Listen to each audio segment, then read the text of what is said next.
Hello and good evening. Coming to you live from the top of the Burj Khalifa in Abu Dhabi.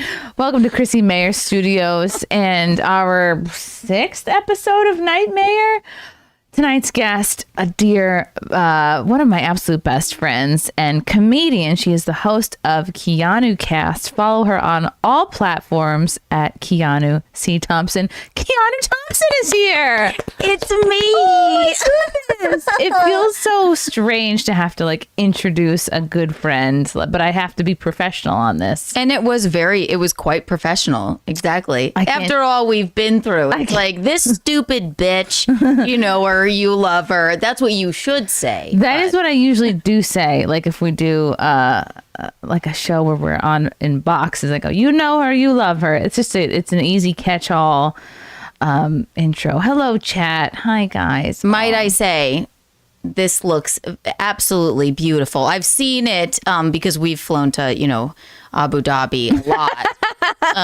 So I have seen it in our private jet, as it was piecing together. But this is just it's marvelous. Thank marvelous. you. It's nice to have a place to hang up all your random stuff. Like I have a signed copy of this room script over there behind you. That. And that's like a print that Frank gave me for Christmas. It's like my face. And we can't have my face 4 times behind me. Then I look like I'm too about myself. But then again, here we go. An article about me and then my wet spot, which does have so it does look like I'm making this about myself. You can't have more. You could have more about yourself. We should put the Warhol, Chrissie, even here, it should be about yourself. Maybe I should put photos up of me at the wedding when I looked my absolute best before the baby busted through my physique. My perfect physique was ruined. You don't give yourself enough credit. You look marvelous. He is marvelous. He is goodness gracious. That baby is on a mission, and he will be walking in 2 seconds. He has Da Vinci veneers even. He's got 2 little teeth. When I was picking Keanu up from the train, I'm like, he's for sure going to be asleep. He skipped his second nap. He's been up since 12 noon, and it is now 9, and he was still up at 9, just before we're going to go live. So, yeah, he's known Frankie no naps. So he's anyway. adorable. He's grabbing the gusto of life, which we all love. He's coming when you hear just hands slapping against a wood floor. And then he does this thing. He goes, I'm excited. He does happy arms. And he's like, I love it. I love it. Or he's just pooping. So that's what it looks like. It could be one or the other. But I think it's just excitement that he has a funny mom. I do get a complex if it's a day where Frank makes him laugh more than I do. Because I'm I can't be the comedian mom and not making you laugh more. But I also have at this point a little bit more of a serious job. I'm on cleanup, maintenance, feeding, caring, more of that. Right. Also, you realize too, he doesn't understand your jokes. No. Right. No matter how many times I run my set by him. Yeah, it's he doesn't understand the economy of words or anything. It's just if you make the funnier face. I'm is this ending funnier or is this ending funnier? And he just drools. And I'm just what good are you? Oh my God, there's super chats already.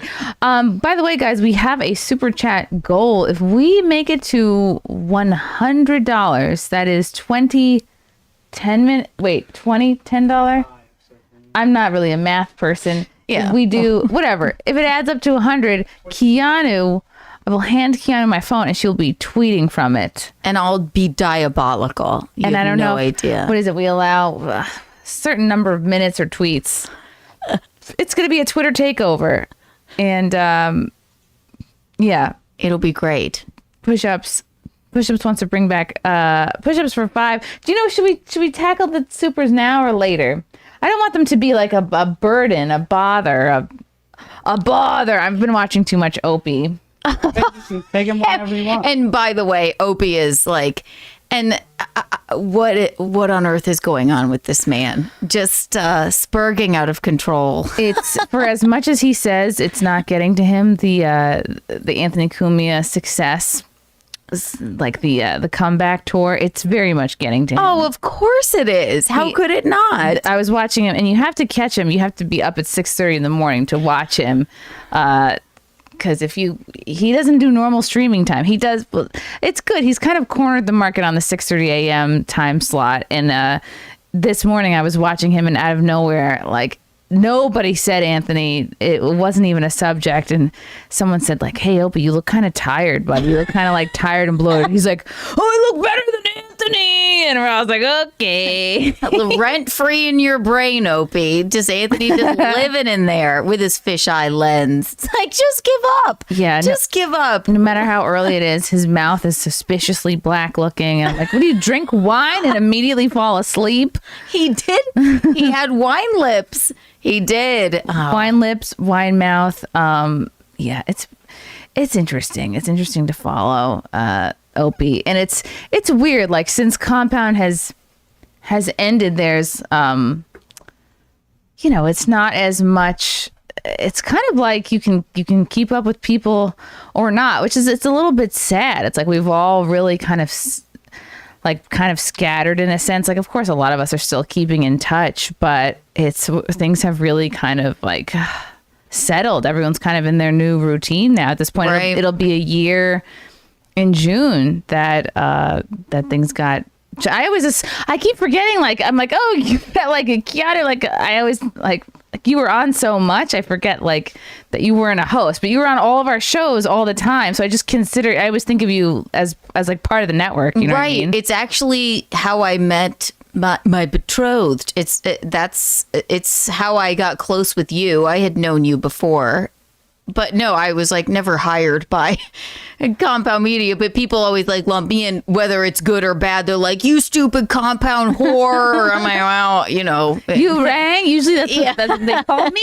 Right. I remember It was, what year was it? Because I first met you.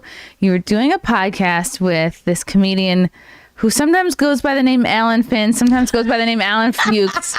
It's called The Week in Sex, and we were in a dungeon. Like, would you do a different location every time? Like, one of the times it was like, come to this sex dungeon in Manhattan, and that's where we're gonna record.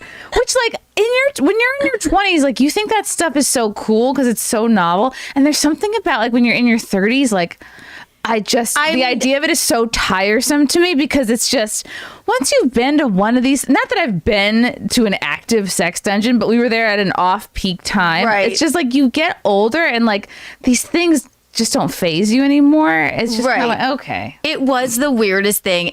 Alan Fuchs is what he goes by. That's his original name.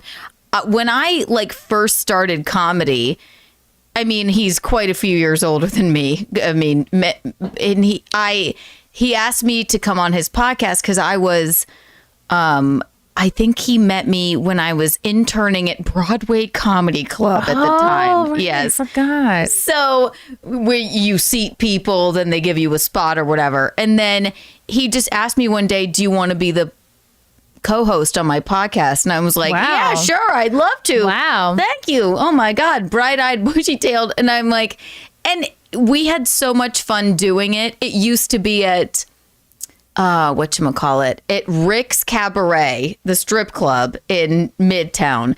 Then eventually it moved to this sex club with the themed rooms, which is where you were, right? I think carpeted. I don't know why I was expecting carpeted rooms in this thing. It truly was. I think a carpet takes away the dungeon factor, and it becomes warm and cozy in there. Exactly. I'm like, God, it's cold in here. Where are the curtains? Where are the snacks? No, it was bizarre. And I think we had you like in the jungle room. You and I took a picture in the jail room. Yeah, I remember. I have pictures of me like where's my cup to like hit across the bars. Exactly. And like we had nothing to do with like the sex parties that would go on there or anything, but sometimes like people, we would be recording and we were like, we'll record in the religious room, and then there would be people like banging in the confessional thing. We were like, what the fuck?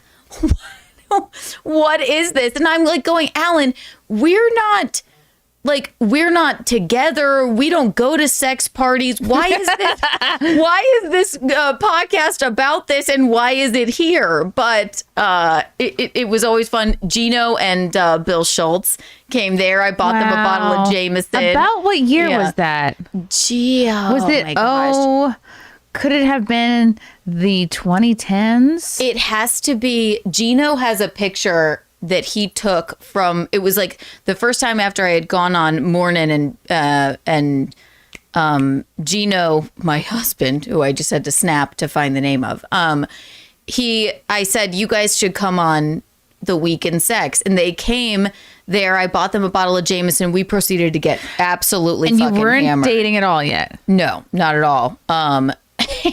And they were looking for like blow in the cushions. I think they found it. Yes.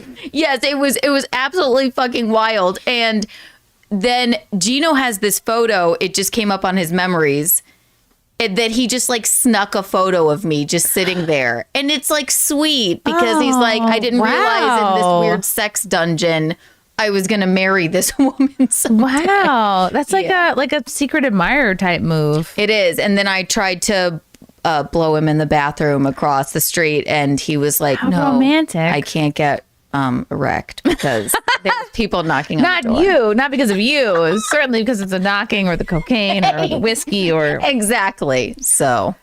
No, that's how I started podcasting. Shout out to Alan Fuchs. I love him. I still The reason do. we're all here. That's a joke. We have a running joke that Alan is the reason that any of us are here, because Alan likes to take credit for introducing you to Compound Media and to Gino. Yes. We love Alan. It's just...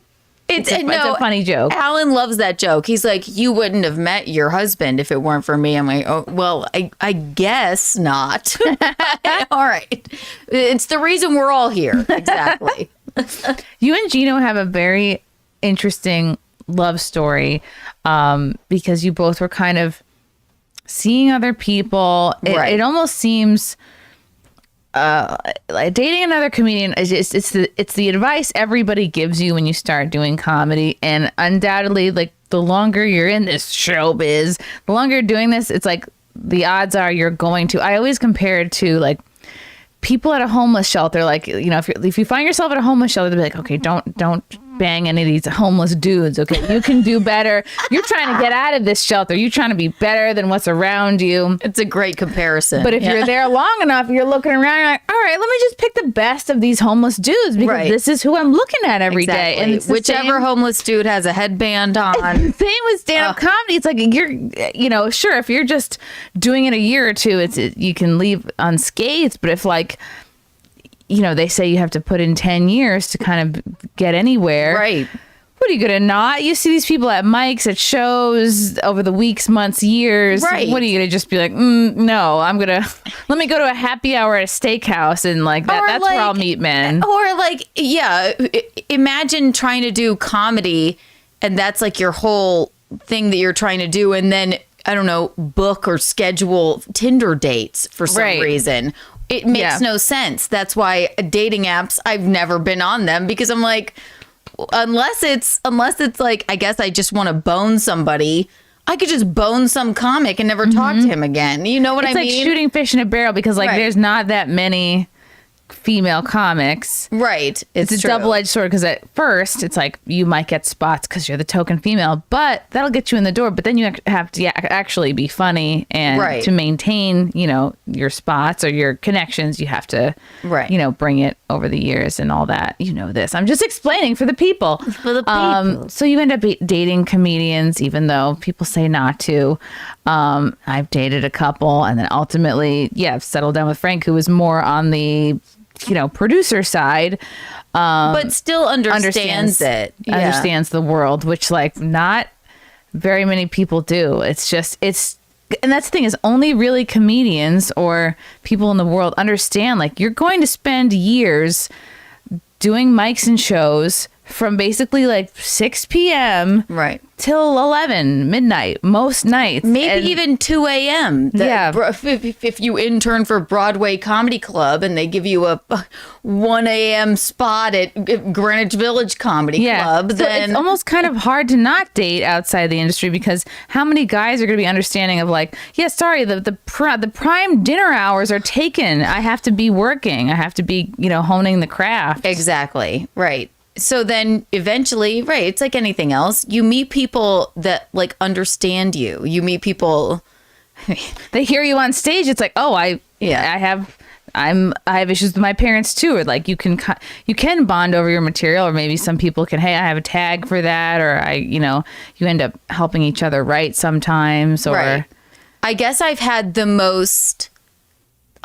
worst relationship scenario fucking possible dating another comedian. Same. Yes, you as well. Yeah.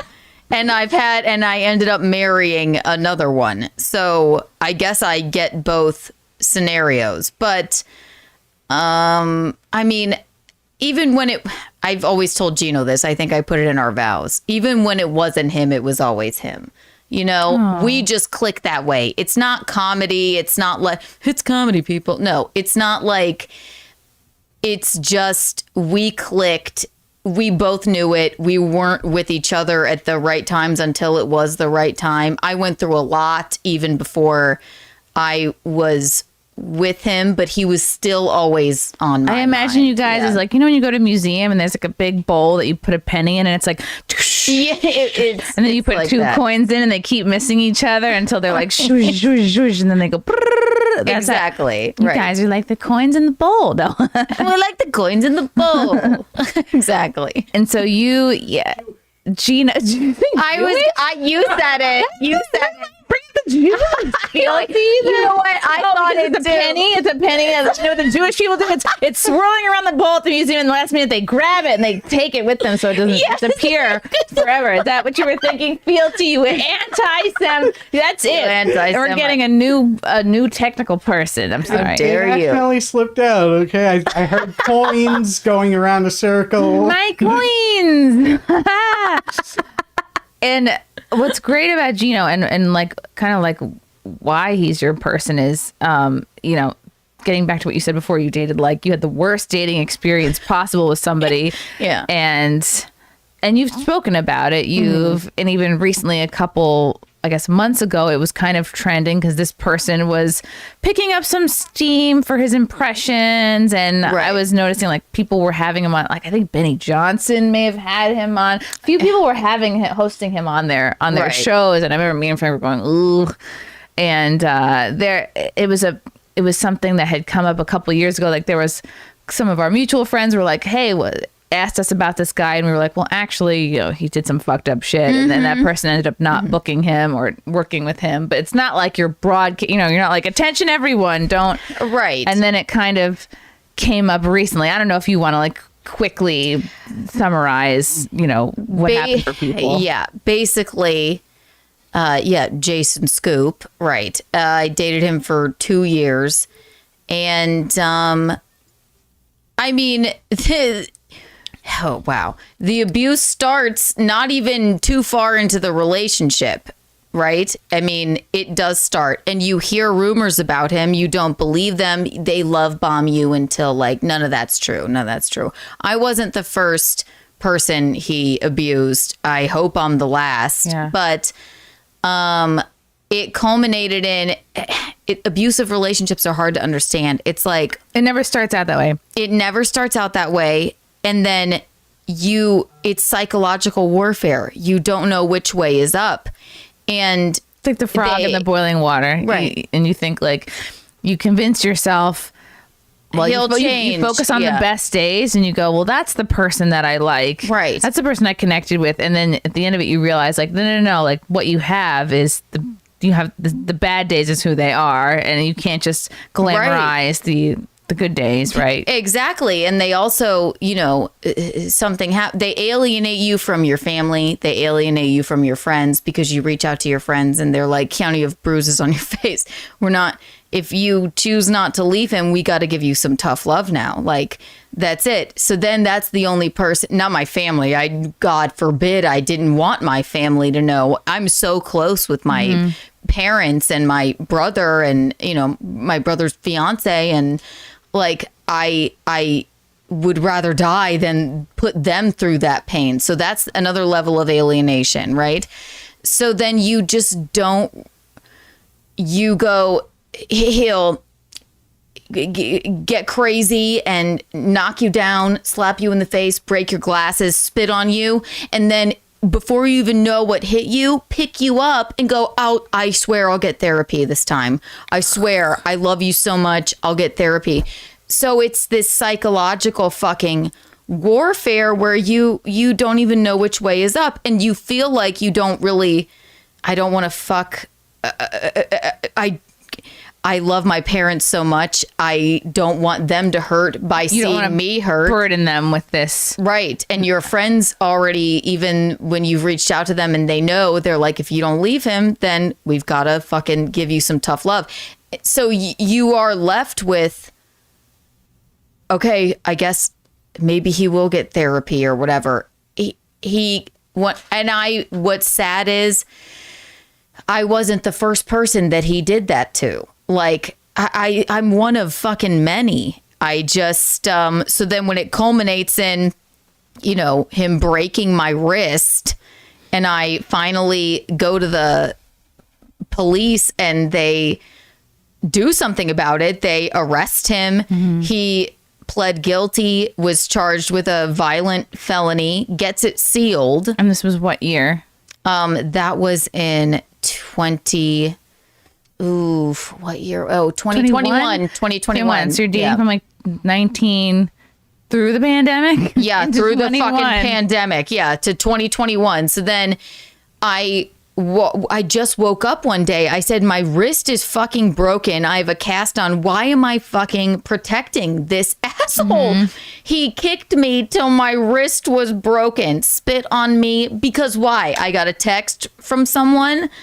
Like, wow. It's, and he's very sinister and gets off on it. And that's why it's like, well, that woke you up. Like your actual wrist getting broken. I'm going like, and the whole time he's like, I swear I'll get therapy. I'll get therapy. And you're like, how many pairs of glasses do we have to go through here? Right, exactly. I'm like, I'm not made of glasses. He's walking me to the urgent care. I can't even move my wrist. And he's going, so what are you going to tell the doctors?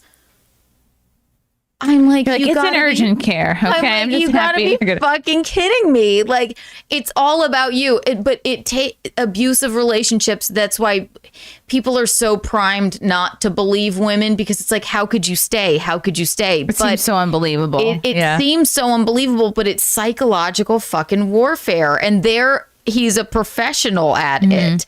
So when this all came out, so this is what we're in 2025 now. He's doing his shitty Trump impression and accosting celebrities, right? Right. What's his name? Alec the guy Baldwin. who shot someone. Yeah. Listen, no one is in the habit of defending Alec Baldwin, okay? No one. Probably not even Hilaria Baldwin. All right? Oh my God. Like what? Right. That clip of her just absolutely just chopping his balls off on live TV. But should a violent pled guilty felon, not once but twice, he's a violent felon twice, by the way, should he be stalking celebrities on the street and accosting them? Probably not. So when New York Post, and I tagged them and stuff, I said they were posting this story about him accosting Alec. People were like, fuck Alec or whatever. I'm like, no, this has nothing to do with Alec or Trump or anything. If I tag them, which they didn't see, another content creator made a video about it. I said, I'll send you all I have. Here's his pleading guilty. Here's what it was. Here's the pictures of right? Yeah, the whole thing. Yeah.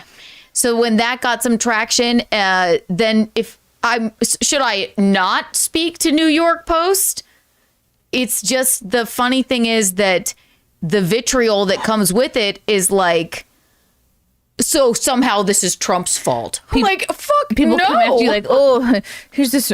People think like there's a rising star, like you're trying to maybe, I don't know, get some clout from it. People are saying that. People were saying that it was political when it was not. People saying, right, it had something to do with Alec Baldwin. No, it's just. It's like they asked me and I said, absolutely. If it helps somebody else that maybe might think, it's just such a shame that instead of going, wow, I thought his shitty Trump impression was funny.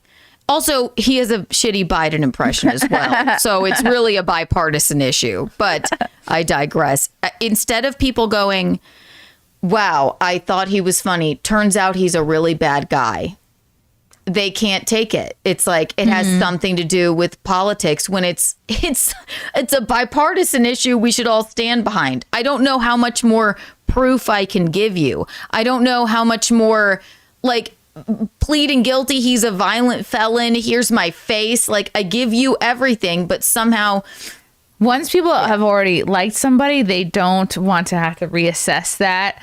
They're like, well, no, I already find him funny. no. So, and that's the thing. Like, well, did my feelings on Michael Jackson change when what came out of it? No, I'm like, it's like, but I think when it's not even comparable. But I'm just thinking of an example of like it is someone where you're like, oh, art versus artist. But I think largely because. Like when I had a similar thing with an ex-boyfriend, like when people found out the truth, like it's just they don't want to have to think differently about somebody that they've liked for years. They will twist themselves into knots to not see the truth I am putting in front of you. Instead, it's like she's a stupid whore and just hates Donald Trump. And this is like 2025 is or 2024, a very hard time to come out with something like this because we're in this post Me Too era where like now society is primed to believe it was believe all women. Now it's like believe no women. No, believe none of them. Right, exactly. And then, that's the other thing. Me Too is like that has to be tough for a lot of men. Of course, that's tough. This is not even, this goes beyond that. This goes beyond like, I was inappropriate and like, slapped a woman's ass or something. This is like, he broke a bone of mine. And I'm telling you, I'm showing you what happened. And people go like, well, why come out now? I'm like, well, fuck, maybe I don't have as big of a platform as him, but I have been talking about this. And also, I've never been. What were you supposed to do the second something of his gets attention? Be like, by the way, this person abused me. Like, well, then does that look better? There's no good time. There's no good time. But the comments are fucking brutal, but you only ever see the negative comments. But and I just get.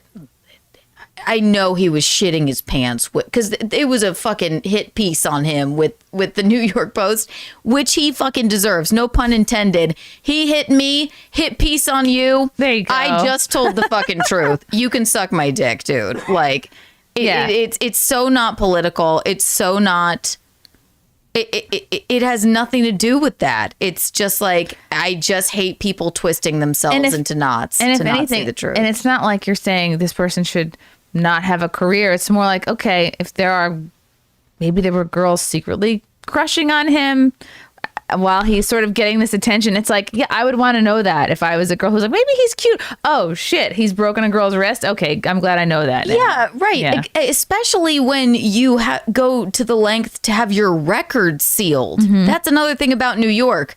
Why does New York make it like a thing to be able to have your violent felony sealed? Gosh, that sounds like a question for a lawyer. Maybe if there's lawyers in the chat, but yeah, that doesn't sound good. No, that's not okay. He shouldn't be stalking fucking. I don't care if it is Alec Baldwin. I know he accidentally murdered a lady, right? But like, you shouldn't be stalking people. No. And he's unrepentant and awful. And so fuck me for, what would I have done? They reached out to me. Would you want to talk about this? Daily Mail said the same thing. Say no. I'm not going to talk about it. Or I'm just going to fucking tell you the truth. And that's that. So fuck him. So you tell your story, and also while this is happening, and you know you were with him, you're starting to think about like making my exit. You do know Gino at this time. Is he somebody that you kind of confided in? While it was happening, or more so like after you reconnected? He knew like what was going on, and I won't lie to you. Of course, I stepped out on Jason, who was violently abusing me with Gino. You're looking for a way out. Yeah, I thought maybe if I can't pull myself out of this guy is fucking good to me. Yeah. And of course I cheated, which is not nice. Doesn't mean you can hit me. Like, I think broken wrist earned you a you know, that's a little too much. But then when Gino and I happen to be single, then we go, he's like, I know. I'm like, I just want to let you know. Yeah. Jason fucking did that that's why I had the broken arm. Right. He's like, Keanu, I know that. Right. And it's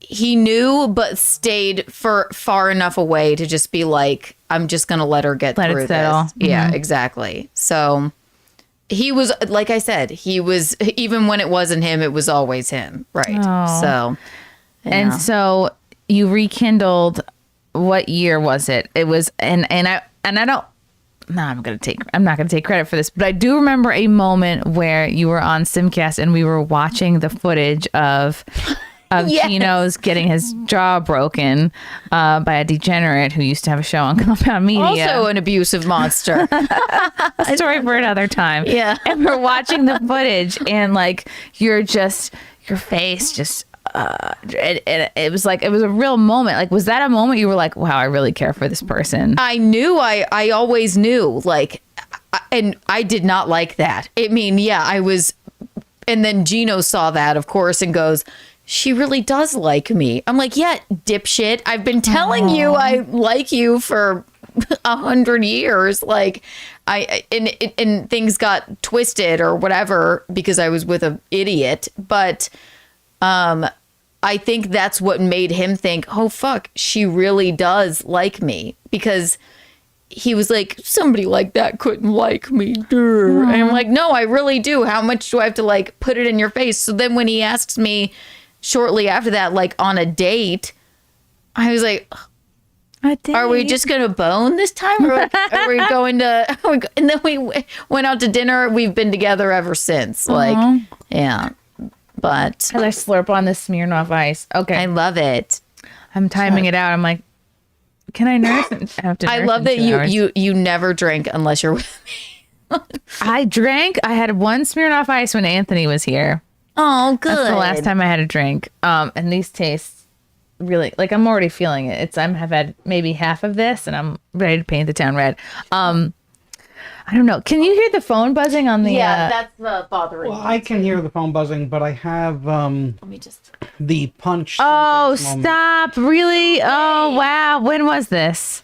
This. Oh, I was is so 2 years tan. ago. August 6, 2022. Oh, look at my face. So where were you? Were you? That was my apartment. Oh my God. Your apartment that you loved, that you really didn't want to leave. You had such a great apartment. I did love that apartment. It was enough though. Look how tan I am. Look how tan I was too. Oh man. Okay, let me put the headphones on. Oh, you want to hear it? Okay. Yeah. This is from June 20th. So this just happened. I hope this is the right clip. So this is Gino. This is Gino here. You can see, like, this is Gino. And then the headband. I don't even know if you can tell there's a headband, but back here in this corner where there's a red square, that's where Anthony was sitting. Okay. Does the music help? I don't know if the music helps. Nah. I think your play-by-play is more helpful of letting us know who's who and what the hell's going on. Okay. Nina and Leanne. Oh. Wow, it seems like this was just yesterday. So, Gino's talking. They're hanging out. This is 3:30 in the afternoon before the Kumia's show, which starts at 4. So this is Gino's show. It just finished. Gino's show is from like 2 to 3:30. So maybe he ended a little early. He's at the bar. And again, like Pat would have no reason to be in this bar. Pat doesn't drink. And Pat's show, is not anywhere near this time because it's Anthony's show. Awful. Unless maybe his show was at 7 that day. I don't know. Was it over a girl? Like, did Yeah, somebody cheat on somebody? supposedly he was very upset that Gino had his recent ex-girlfriend on the show, who is a comedian. Always a woman. So it's like, okay, so you can see he's walking in. Called it. There's Gino. Oh, damn. And he hits him, then puts his hands up. Ugh, I still don't like it. Right. We've both been hit by fucking idiots. Like, I still don't like it. It's. Oh my God. What the fuck? I just like, it's hard to watch because like now you know how badly he was hurt and like what he went through and the surgeries and like getting his face sewn back together and crazy. Right. He shattered his fucking jaw. Like he didn't even fall down, by the way. But he's a solid citizen. He's solid. He's an upright Italian citizen. man. No, I didn't. I did not like that. And right, it's just funny because. Yeah, well, I don't know what the fuck Pat was going through or whatever, but fuck that guy. You know, fuck him. There are some people that they go through their life doing things and they don't have consequences, so they just that tallies up over time, and then you just think you can do whatever you want and nothing will ever happen to you. Guess who is buddies with Jason, Pat Dixon? They love each other. Water very tends much. to find its own level. Yeah, exactly. So now you fall in love with Gino. He proposes. You get married. How have things? And I remember after you got married, I was like, "Do you feel different?" And now you've been married. What, like October we got married. Not even a year yet. So not a year yet. Nothing's different. We just giggle and bone. Yeah, you knew what I was gonna say. We just giggle and bone, and I do his show now. Like I'm like the booth gal for his because we inherited some equipment. Thank you, Anthony. Thank you so much for In Hot Water on Rumble Monday, Tuesday, Wednesday, and like we just have the best time together, you know. And that's like I never thought I would get married. Wow. Like. But if I was going to get married, why not just marry somebody that you just genuinely enjoy your time with, you know? Not to say we don't argue, but it's really nothing if we do, you know? It's not like doesn't drag on. That's why you have to be with someone where you talk about your stuff right away. You can't let stuff stew, and that's why I didn't want to get married for a long time. I just thought I was doomed to have my parents' relationship, and where they never talked about anything. It was just thick resentment, like a thick crust of resentment that you never chip away at, and it just sours everything you do. I think my mom, because they're divorced, I think my mom and dad talk more now. They went to Easter Sunday dinner together. They're long divorced. I mean, they've been divorced since I was 15, right? But they still go and do that. I think they have better communication now than they did. My mom used to call it was like toxic, the house of toxic silence or something, because they weren't just like clicking or ever talking about anything. Wow. It didn't really affect us. We were like, oh my God, you're getting divorced? Okay, makes sense. How old were you? You're 15? I was 15, but it made sense when they did. But then they've always remained best friends. Did you and your brother live with your mom? Or We dad would, switch? Right. I think they moved houses, like even... Like I was like the last person in the house that we all lived in together. It's like my dad moved and then we would go and stay with him. And then my mom was like, when I was in my like, I guess, teenage shitty years, she was like, I can't hang out with her anymore. Like I'm moving. I want a new apartment. Like you come back. So then my dad moved back into the big house. Wow. I'm like, fine. I don't care. That's cool. So then, so we all, but there was never a time that it was like mom and dad aren't talking, you know. But yeah, that went from living with your mom to mostly living with your dad. Well, because he moved back in, and they were like, she's like, you take this big stupid fucking house. How old were you when you were like, your mom went to get an apartment? So my dad buys a new house, I think, then moves to Charlotte, gets like this high-rise apartment. Then my brother goes to college, and I'm still just alone with my mom most of the time in the big house we all grew up in. And then I guess when I was 17, she's like, I can't deal with her anymore. Fuck her. Like, I want to have a cool life in an apartment. You move back in. So then my dad moved back in with me until I went to college. Wow. And then I think he stayed there. But it sounds more drastic than it was. I really wasn't that bad of a kid, but yeah. I almost wish that my parents had maybe tried to like separate, and but I think they were too old and it was too late. And I remember my dad would joke about like dating apps. Like now looking back, I know he was thinking about it. And then my mom got cancer, and then he really couldn't leave. So he had to stick it out till for the long run. So, but then he had a good, like, I guess, 5 years until he got shot in the head. And I know. I still haven't dealt with it yet. I will. One of these days, I will have to go see a therapist. Would you please? I can't make this about me. It's not my interview. Chrissie, it's so tragic.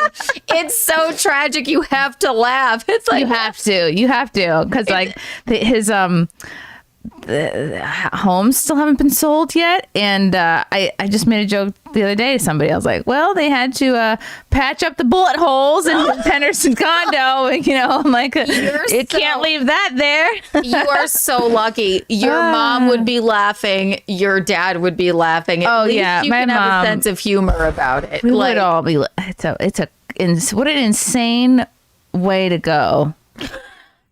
I never would have guessed ever in a million years. I thought for maybe heart attack. I thought he would have maybe complications from the jab. I also thought he would weirdly maybe live a long time because he was in killer shape.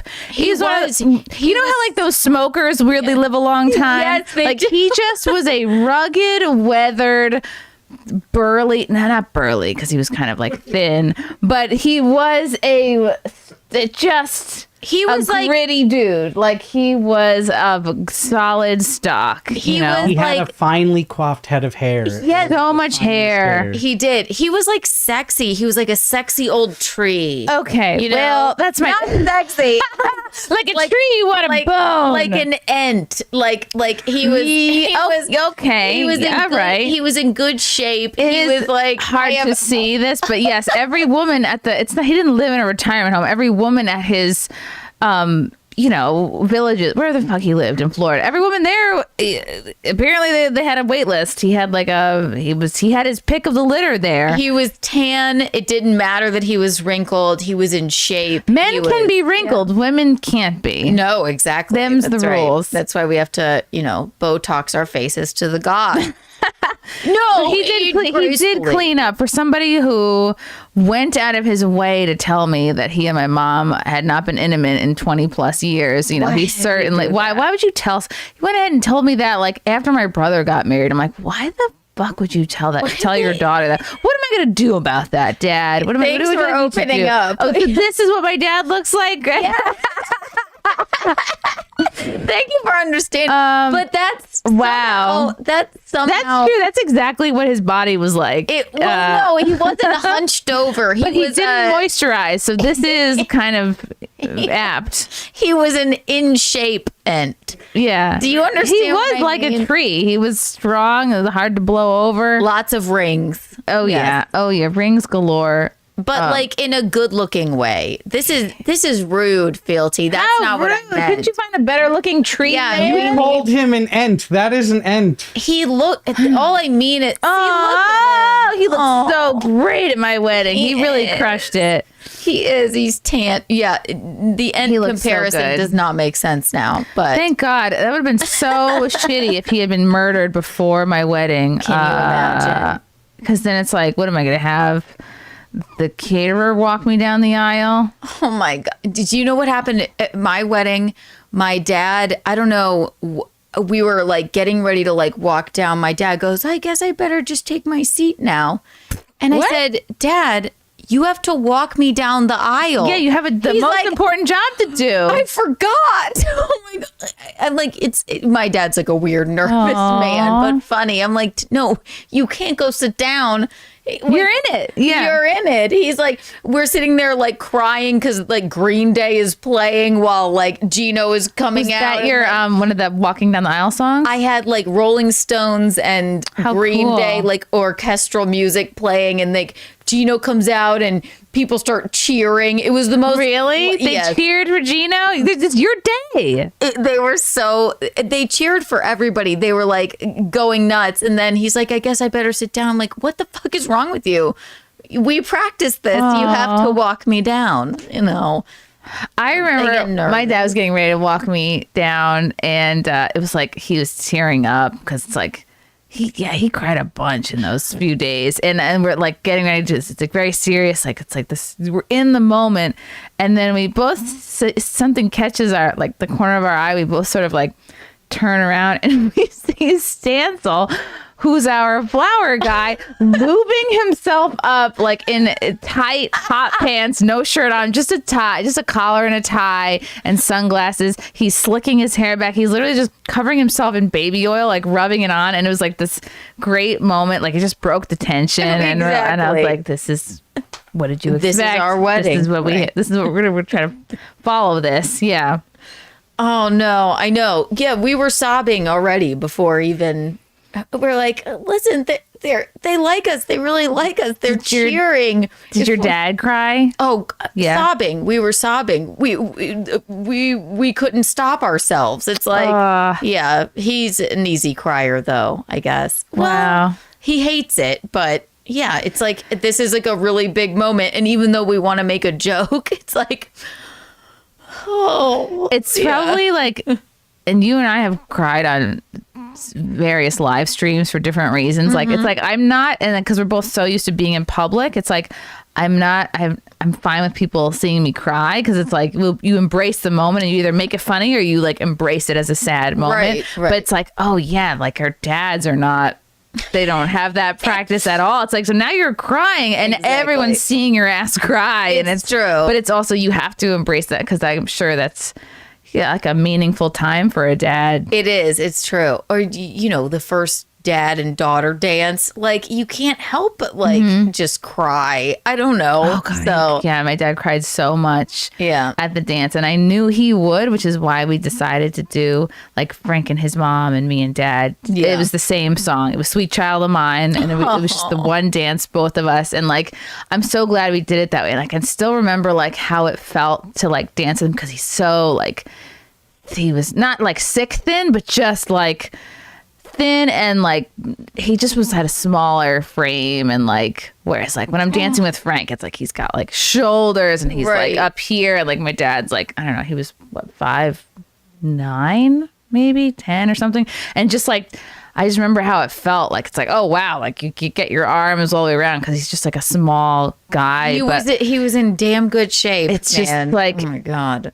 And there's something about like you just, not that he felt like, weak is not the right word, but it's like it was like a gentle moment. You're like, wow, here's this guy that I spent like a lot of my life kind of being afraid of because whatever, like he, you know, he's a fucking German immigrant. All they know is to spank and yell and throw chairs at you. So you're just, but I'm like, wow, I remember that was a nice moment of like, oh, now this is a person I was often afraid of, like feels gentle to me, and it was like a sweet moment. And I was like, wow, I just didn't expect him to like cry as much as he did, you know, because he finally like, I don't know. It was like a felt the release. moment. You couldn't have, and the circumstances are fucking terrible, obviously.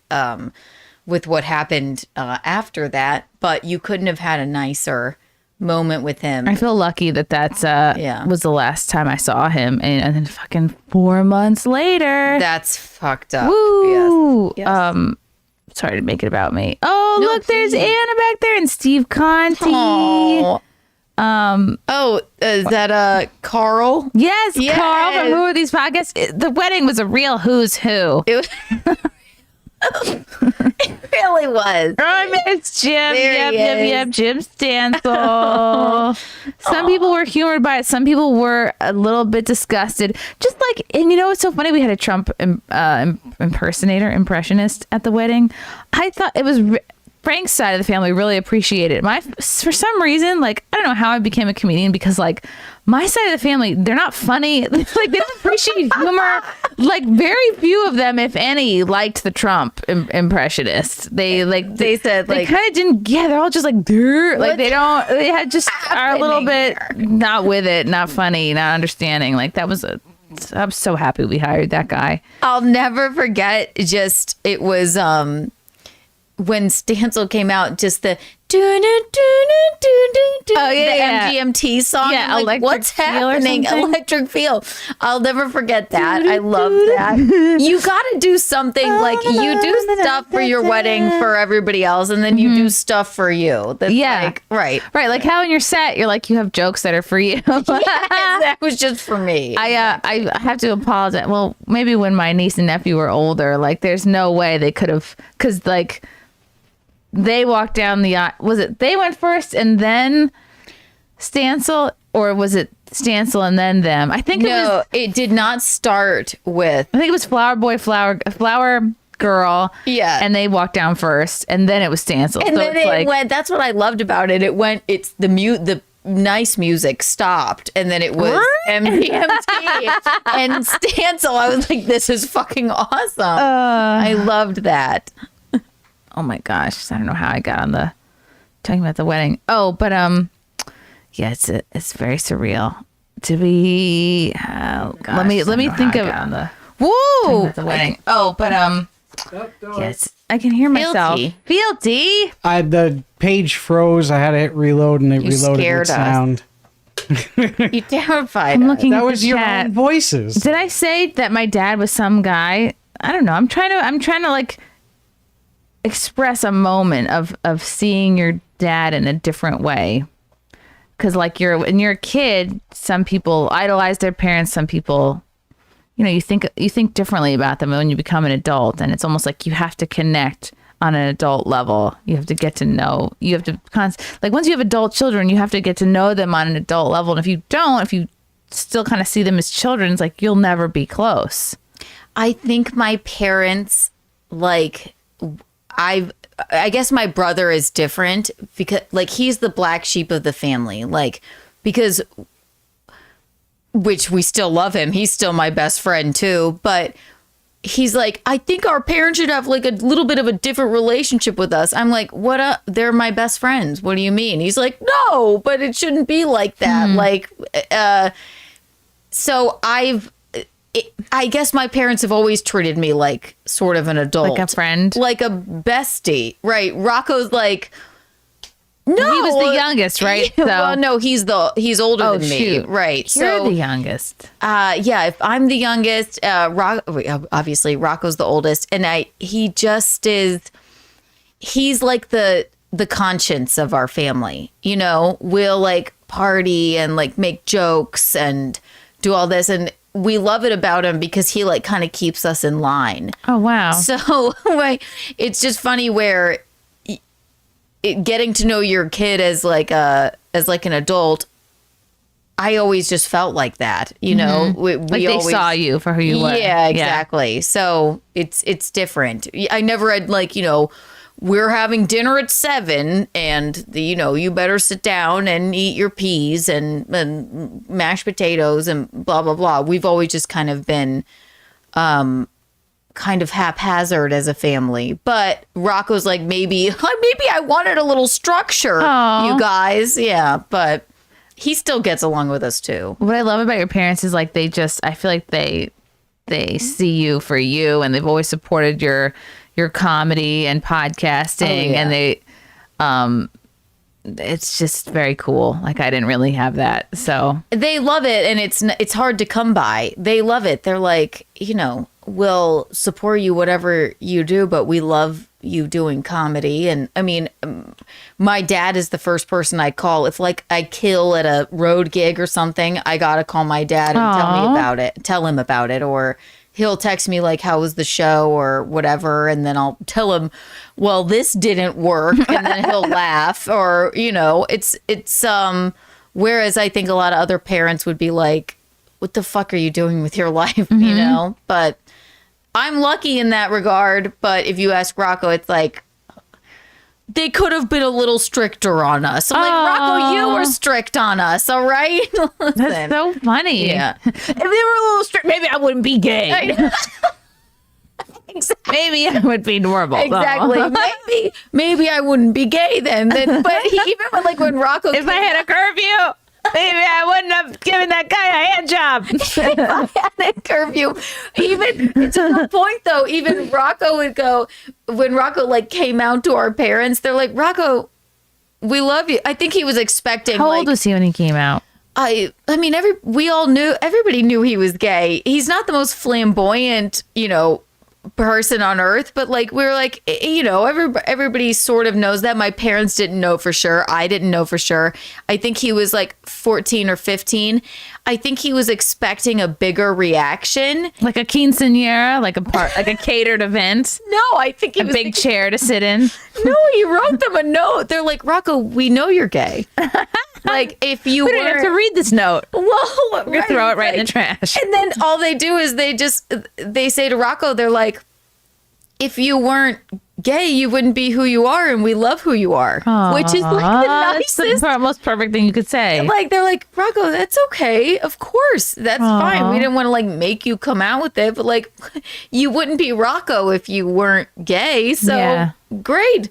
He's like, maybe he was expecting more of like, well, not in this family, but yeah, like, I don't know. well, here's some pamphlets for some conversion camps. Choose one, and No, yeah. it's right.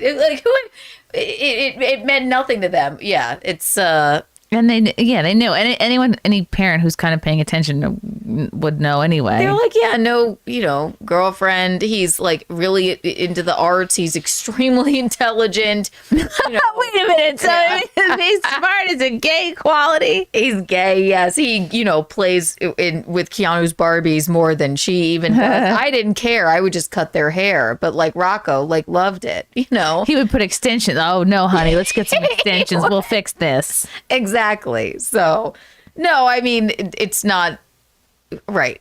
Maybe he was looking for like a little more drama with that, and there was none. So, That's so funny.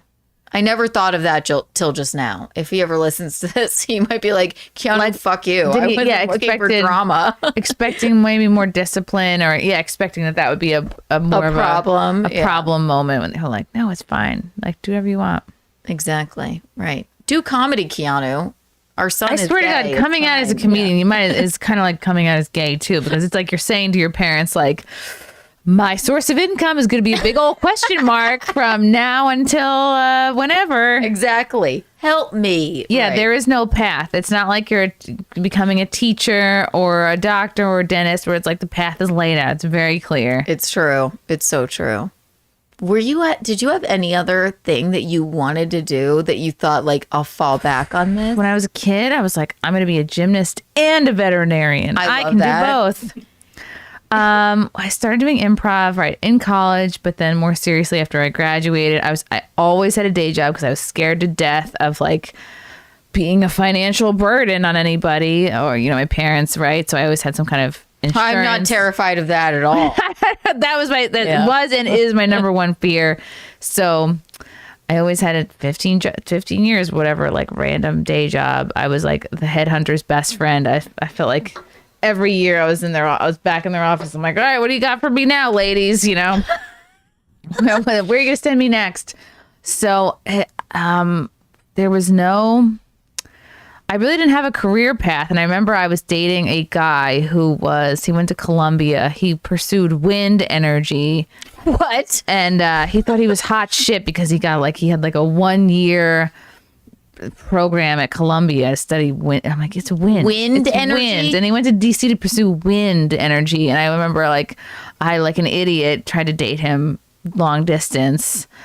He was not trying to do that. He was trying to hook up with some girl he worked with, and I just was the last to know. Wanna know how yeah, exactly. But the point of that story is this is when I knew I was not destined for like a real career path, because he kept telling me like, you need to be, either go to grad school for something or, become like a massage therapist like my sister. So I actually looked into it, and I went to like a info session for some massage school. I was like, I think I could do this. I like people. I like helping people. And then I remember I talked to my mom. She was like, Chrissy, what if you have to massage a fat person? I was like, shit, I canceled the event, or I didn't. I just went to the one event. I didn't go to anything else, and I was like, well, shit, I didn't even think of that. Yeah, exactly. Right. It'll take so much more time. Yeah. Like, well, you can't really say no fats when you're starting out. You have to just take whoever. Right. I'm offended as a But fat. he really like kind of shamed me for not having I have to have a professional. I have to be a professional at something. And I was like, fuck. And I was like, do I have to go to grad school? Like, No. And Let me tell you how he got into Columbia. Because he was studying the wind. There's probably only 2 candidates that want to study the wind. it was a special program. It was like a some special kind of program for 2 people on Earth that want to study the wind. I remember I was friends with his other friends studying the wind. There was a nice man named Kip who I became friends with. Kip was studying the wind, and then I became friends with his now they're married with like he was ginger. Kip was a ginger. He met a ginger woman. This is before I was a ginger, but this is when I was blonde, Chrissy. Now they have like 4 ginger babies. They live in Africa. They do good in the world. I don't know what else really. With the wind. I haven't been on. They do some kind of wind, and she works for the disease center for diseases. I don't know. If he wanted to study, marketing, he would be at a USC, like Well, it was University called of SIPA. South Carolina. That was the program. It was SIPA, SIP. I don't know what the hell it stands for, but No, all he these would lovely be at people at Columbia studying the wind, and they all had bright futures. And I'm like, I'm doing improv, bartending. He would be studying. He would be studying online. I was not. There we go. This was School of International and Public Affairs. I don't know how wind got involved with this. So he look went, at the wind on the flag. He went to DC to work with the wind or something. Wind power. I don't know. Fuck these people. Wind program. Look how esteemed this is. This was not my my vibe at all. SIPA. I don't know wind experts. how I remembered this. No. I was gonna say. Do you think I would ever date a brown fealty? Come on. Would you massage now. one? He's Indian. Good Lord. What do you take me for? But he is an MPA of the DP of the info. I made you I think you forgot your password. Yes. So yeah, I was doing like the least respectable thing at the time of dating. I was bartending at this place called the Patriot, which there was a sandwich board outside that said shameless Saturday night sluts wanted. And I go, well, that sounds like me. So I got a job because it's so hard to get a job. You were a bartender in New York City. You have to have experience, but like no one will hire you unless you have experience. I was a terrible bartender. That was my thing. They would tip me well because I would just tell them people would come in to see me, and I loved this bar job because it would just be me from 11 a.m. till like 6 p.m. The by morning myself. shift is actually awesome because I worked in Spanish Harlem at this bar called The Duck, and I would work the early shift, and like just really construction workers come in, or guys who were like also like lonely or like have nowhere to be. Yes, and then they would love me, and then when the owners would come in around like 6, they're like, God, she's got a lot of people here. I'm like, that's because I'm nice to them, and like, And you're working the room probably. I was. It like helped me with like stand up. like you say, construction workers came in. I had construction workers come in and I was like, what do you guys do? They're 10 like, a.m. They're ready for a beer. yes. They said they were on their break and they were elevator. Did you tell them about operator. how business goes up and down? No, it was that they were repairing an elevator and taking a break in between repairing an elevator. And I said, And that that's was up- fucking scary, It was man. up and down business. Very up and down. I said, so I've given you 6 shots now. Now you're going to go repair an elevator? Yeah. You've got to be fucking kidding me. Very up and down. Thank you. Wow, that's a cool job, though. That's an actual. No. See, the trades, the men that went into the trades were smart because they were Can employed. drink before they repair an elevator? Well, it's always that's you can always get a job in the trades. It's true. No one's hiring a psych major to do anything. I dated an IT guy, too. Was he Indian? No, he was Israeli, Jewish. I don't know if have that reaction. Please edit that out. I don't know why. No, he was Moroccan. He was. Why is that my reaction? I'm picturing like the only Israeli man person that I've Wait. ever known, and I'm like, he wasn't attractive. So Maybe- I did not mean. Chrissy, No, tell he us was- what Please had. do not clip that.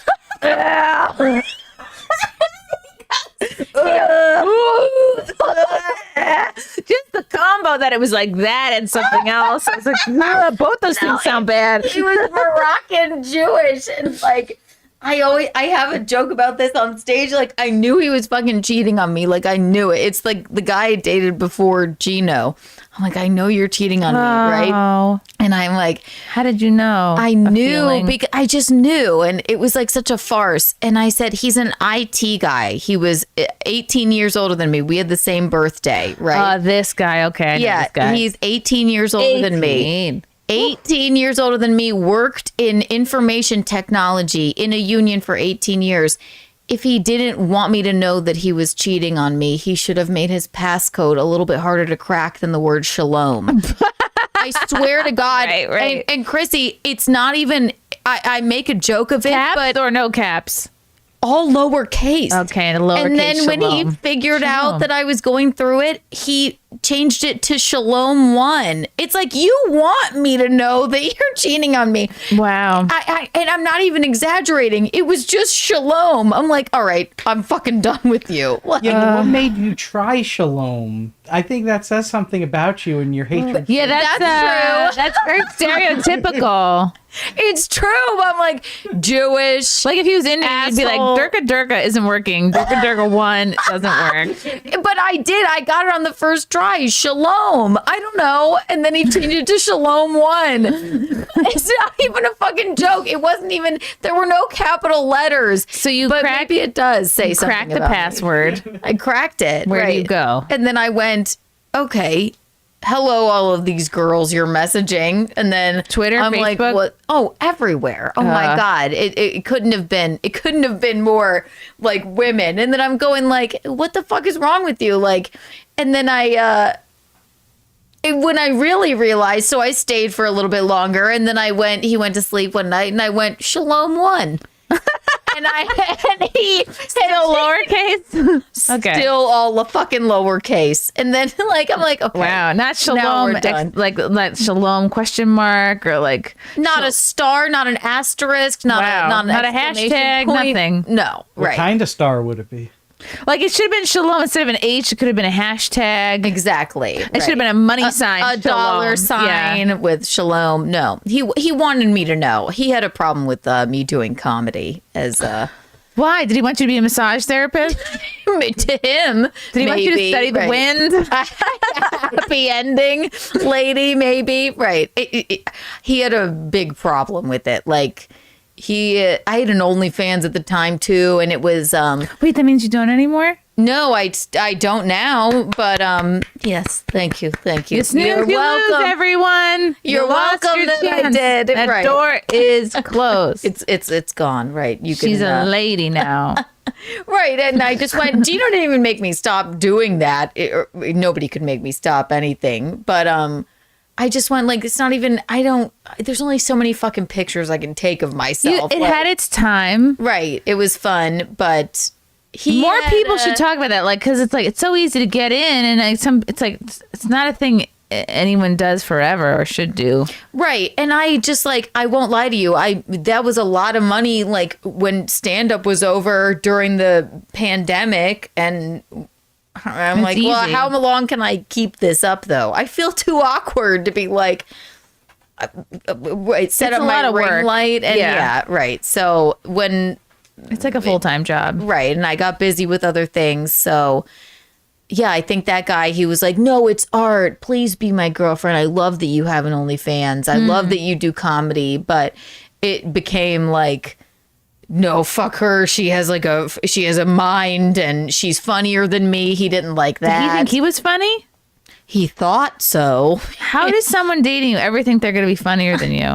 Sorry, Gino. Gino's the one exception. You guys are equally funny. Exactly. No, this guy was just like, it was like, you just wanted me to be exclusive with you. But Like when you date a normie, how does you know what I mean? Like, that always baffled me. right. And I would like be killing it with his friends and he would just get pissed off. Like, yeah. That's not going to fly. Of course, that's why No. Right. I don't like you doing comedy. No, because a default, like, no offense, a default guy is good at, like, you kind of have to be funny. That's one of these things that, like, girls low-key require of you. You could be hideous as shit, kind of. And if you're funny, if you make me laugh, A funny woman is a real curveball for a lot of people. a lot of men don't like it. They hate it. Gino's I don't know if you know this.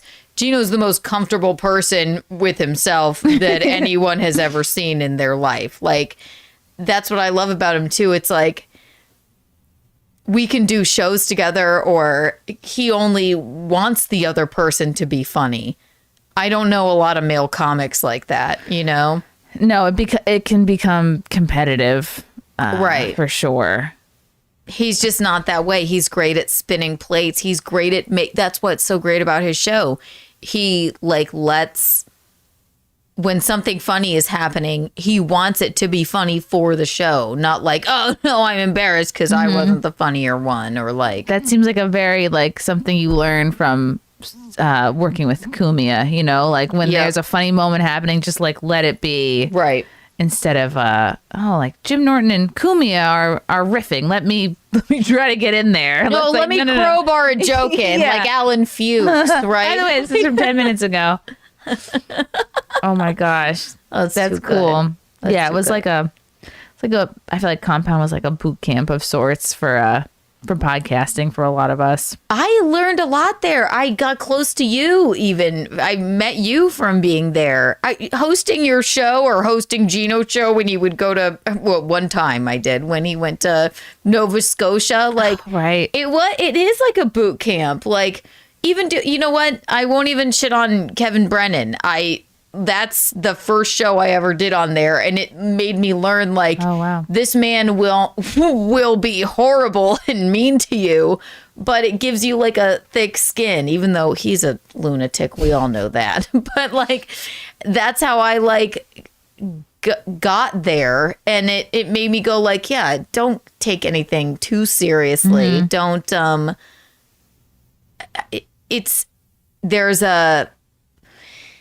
there's a way of like taking things so to heart. It's like when Gino like would walk a guest or something. It's like, well, this is not for me. It's like, no, they're fucking joking around. Like, and even though like the sphere of it, these assholes are gonna be mean to you or whatever, but some people will love you too, you know?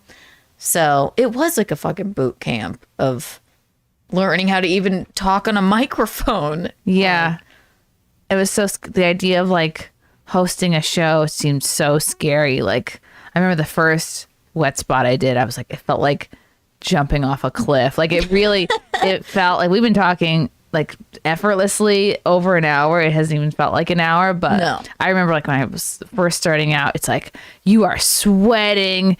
You're like looking at the clock, like, what the fuck am I going to talk about? That's why you have to prepare stuff, because it's like I end up just being like, let's talk about my whole personal life. Let's talk about everything. You know, like, which is, I think, a very like like a woman thing to do, because it's like, and this is what always bothered me about why people like shit on female comics because they say It's like, you're just a whore. They say talk Yeah. about what you know, but like women know people.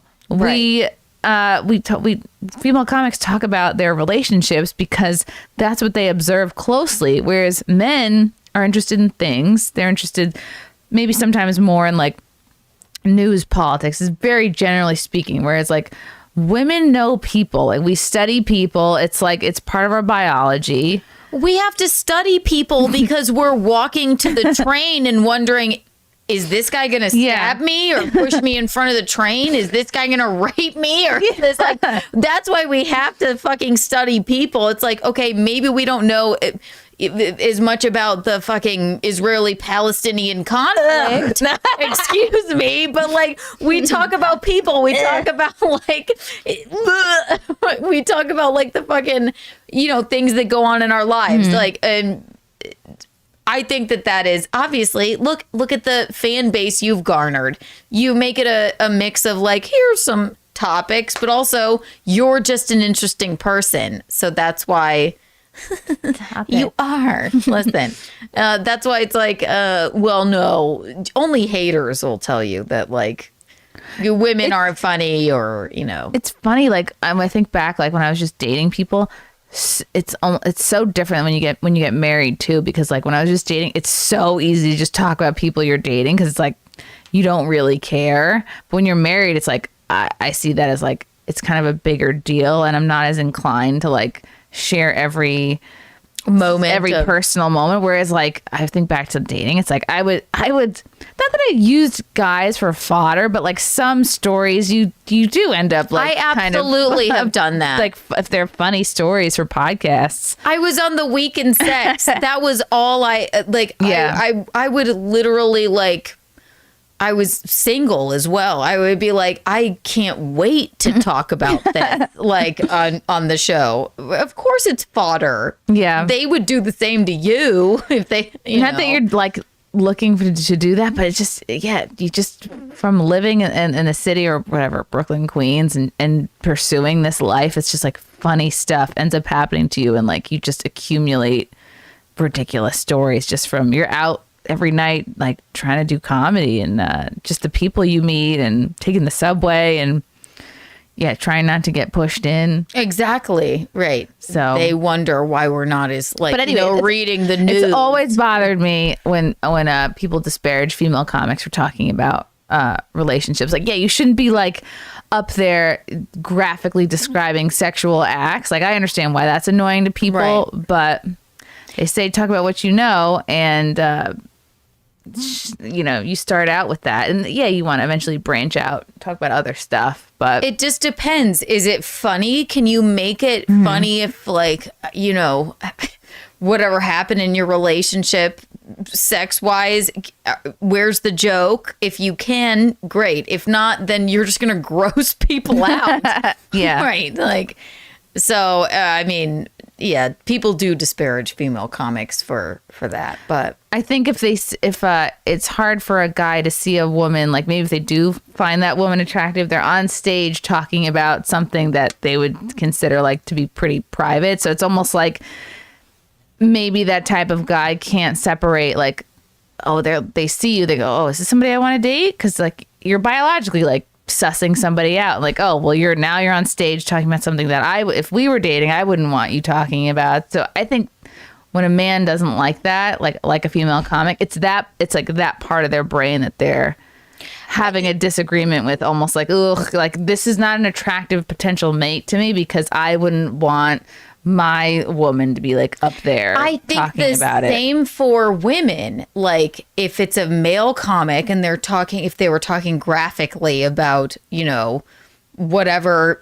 sex thing with their doing the alphabet. Yeah. A, B, C, D, D. It's like, would you go like, if true. Would I really want to be with this guy if they were like talking about my, she doesn't shave or she does shave too much or too many flaps. labia. Like, who knows? Like, Majora, Menorah, who can tell the difference? who knows? Am I right? Exactly. My wife Laser, she looks like a baby. Like, it's like, it would be like, well, yeah, I don't know if I would want to, but yeah, I mean, I think it goes both ways. It would have to be like, yeah, you got it. Dating a Graphic for comedian is graphic's hard, sake right? is not funny, but in and of itself. And maybe that speaks to like when a comic is new, because I also know when you're new. I remember hearing guys talk graphically about sex stuff on stage, and I think that just becomes something that like it's part of people finding their voice. You know, like, oh, is this going to be edgy? Is this because you're just trying to get a reaction out of people. Sometimes I go like, right. When you start comedy, you go like, yeah, the crazier, the because better. when you're telling people these stories, it does get a reaction out of people. So then you think, oh God, is this what I need to do on stage? And then you learn no. Some people don't ever learn that lesson, and then they don't get anywhere. Especially then when you go on the road, right? What might be a New York set might not be a, Scranton, Pennsylvania.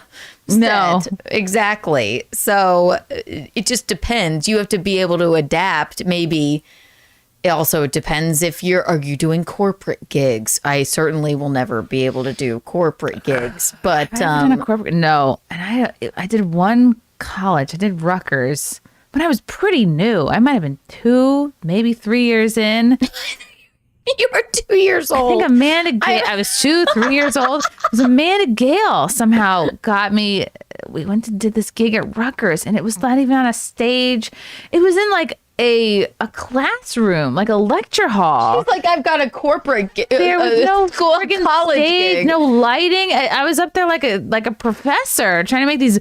Why no one should be doing college gigs, period. Why is anyone trying to make someone between the ages of 17 and 21 laugh? Who gives a fat fuck about their feelings? Their feelings, they're not even registered as a person yet. You're still a kid. You're an overgrown kid.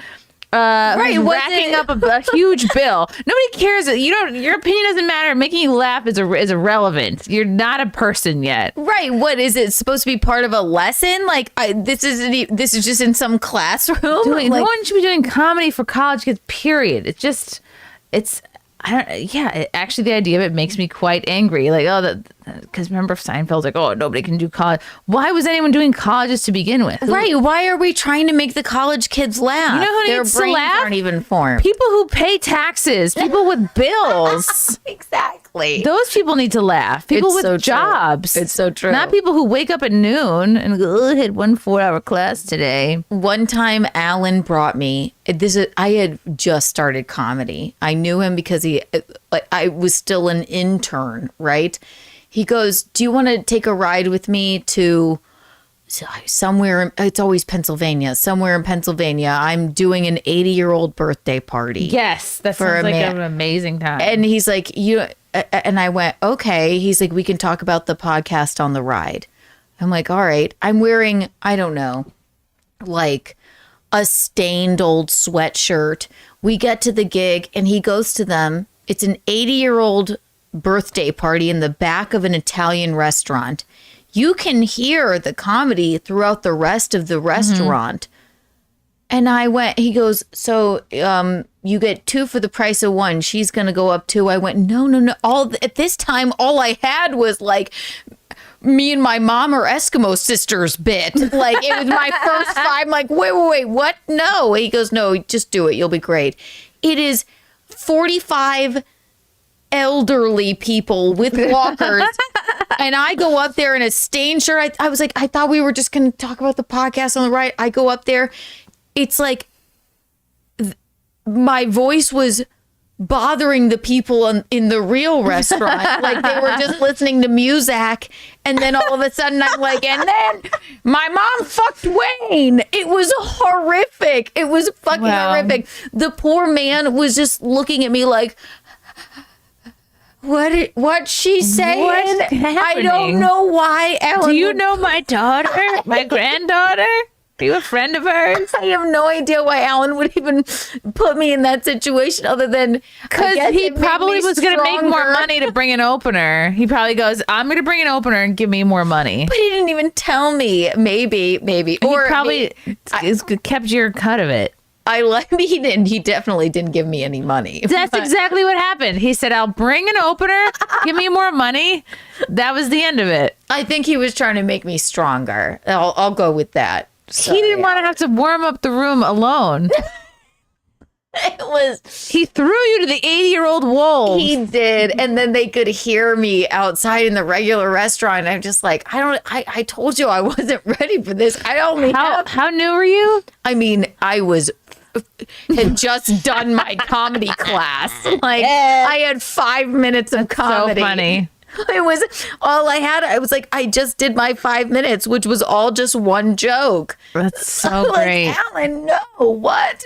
Oh, that's really cool. I wonder if I could find. I wish I could find like my comedy class notes and like what was my first set. I don't even remember. Oh, I have mine. I have it. It's saved in my computer, and like I love it. But I'm like, holy fuck. I know that one of my oldest jokes is like my last boyfriend was Dutch, not ethnically. He just never paid for anything. That's one of the oldest ones. That might have been like my type 5 originally. Wow. Anytime anybody says Jew now, you just have to go, ugh. Oh, yes, of course. It's a bit. That's a joke, of course. Oh, wow. That's so neat. And then it's these weird gigs that you remember and with the most like fondness. Like I loved doing like a bachelorette party. There was like a bridal shower. A woman was pregnant. It was like a noon, like a 2 p.m. or like a noon gig. It was out in Long Island. I think I brought, what's her face with me? Big J. Okerson's ex. What the hell's her name? Oh, damn. Her name is Carla Okerson. Yes, love her. Yeah. And you're just like, and now that I've had a baby shower, that is the last place you want to try to have comedy. You're having all type people that don't laugh, that shouldn't try to laugh, like old women. To stop it. It's like people are joined together to celebrate an impending birth. Okay, these are not the same people that are gonna be should laugh together. There's nothing worse than doing comedy in front of half of the room. Like, why is this happening right now? No, right. And like, it's also so like baby showers are meant to be like, either it's gonna be cringe and you're gonna play the same old games, like, oh, it's the word diaper mixed up and you gotta put it together. Pin the tail on the umbilical cord, or pin the umbilical cord on the belly. Like, it's supposed to be that way. Write down put all the bows on a hat, put the hat on the girl. Oh, yeah. And you presents. Throw a comedian into that scenario, you're a bitch. Now looking back, I feel so horrible because we took the gifts from like the people, like not just the baby shower attendees, but like that like fans or whatever sent me. Like, we brought it to the venue and then I live streamed it. I made the poor people at the baby shower watch. I did like an hour plus 2 hour live stream of me opening gifts. And now looking back, I'm like, that was probably fucking horrible. Oh my god! For like the cousins and the family that were there, like we don't want to watch a 2 hour. We don't want to watch you opening gifts for 2 hours. It was too long. It was too much of that. But I just thought, well, if someone sent me something, they should watch me open it. And I was trying to do too much. I was confused. I thought you were saying you were live streaming your comedy set at the. No, I liked your little live stream at the. You were very helpful. You were handing me all the stuff. Right. And, yeah. Was it probably something you should have been focused on? Probably not. I remember you handed me like there were these diapers, and like the diapers had like a brown baby on it. I was like, ugh, get it out of my sight. It was a little, you're like, get it out. It was a little Asian baby on the box. Yeah, I'm like, of diapers. You're like, get it out of there. Can't you guys get me diapers with a Caucasian baby on them? Don't you know me? Does anybody know me here? Look, Chrissy, the little Asian baby. Get it out of my sight. Well, look at it. I never laughed so much.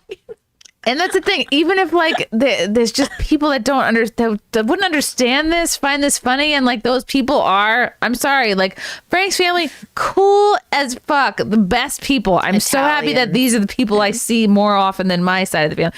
My side of the family, no one is funny. No one appreciates humor. Yeah. No one understands what any of this is. And I'm for years have tried to explain it to people, and I just am done. You just get to a point where you're like, you don't need anybody's like, I don't know, approval, No. and you're like, it hurts your feelings to have to keep explaining it over and over again. No one's interested. No one cares. It's fine. Hey, at a certain point, like, and now like both my parents are dead. It's like we don't have to pretend anymore. So Right. it's just and nice. You don't need anyone's approval. It's nice to have like family like understand what you do or whatever, but I guess it is sort of confusing. I think like my extended family, I remember my Nana, rest in peace. Keanu, do you are you allowed? She said, I hope you don't make jokes like men making pool halls on stage. And I said, Nana, number one, what the fuck is a pool hall? Number two, like, what do you mean? Do I make, like, do I say the F word? Room talk. Locker room talk? And she loved me. She's like, you should have been, you have the cutest You were a face." ballerina. Yeah, you were very should have upscale. been. Right. But she would even watch some of the podcast or whatever. But it doesn't connect with her. She was like, I don't get it. She's saying dirty words. She's like a nun. If she didn't meet my grandpa, she wanted to be a nun, literally. Nobody had it better than our grandparents. My grandmother was 19 years old. She didn't have to sweat. Oh, what am I going to major in? How am I going to pay for college? How am I going to deal with these loans? She met my grandfather in a sock shop down the street in like the middle of Rockville Center. He was, I think, 5 or 7 years older. He had a job. Just swept her off her dumb high school feet. She didn't have to get a job. She didn't have to think like, how am I going to use this Swept psych her off major? her socks. Yeah, swept her off her socks, and they got married, and now we're full circle. Now, like the culture is swinging back to that's maybe less women should go to college and like sweat it out. And I don't think anyone should go to college now. it's a big waste. I had the best time in fucking college, but I was a theater major. What a useless fucking Communications degree. and women's studies. So woof. And you know what? Right. Women's studies, loved that class, right? What is the use? Nothing. Literally nothing. It was like I was a few years early on. Let me take an academic look on the woke mind virus that's going to ruin everything. Yeah, It's so true. It's so true. It's wild. Nobody should go to college. There's nothing you can't Google. There's literally you can't nothing. Google unless you're like, I'm going to be a professional X, or I Doctors, definitely lawyers. will be a marine biologist. I will absolutely be a nurse. These are all things that you should go to college for. Right. Any job that you go to school for it and there is an outcome. Do not go to school for theater. Mm-mm. Do not go to school for communication. Because you can enjoy the theater and be a absorber of the arts without spending at the time $36,000 a year. That's how much my college was. Yikes. No, it's ridiculous.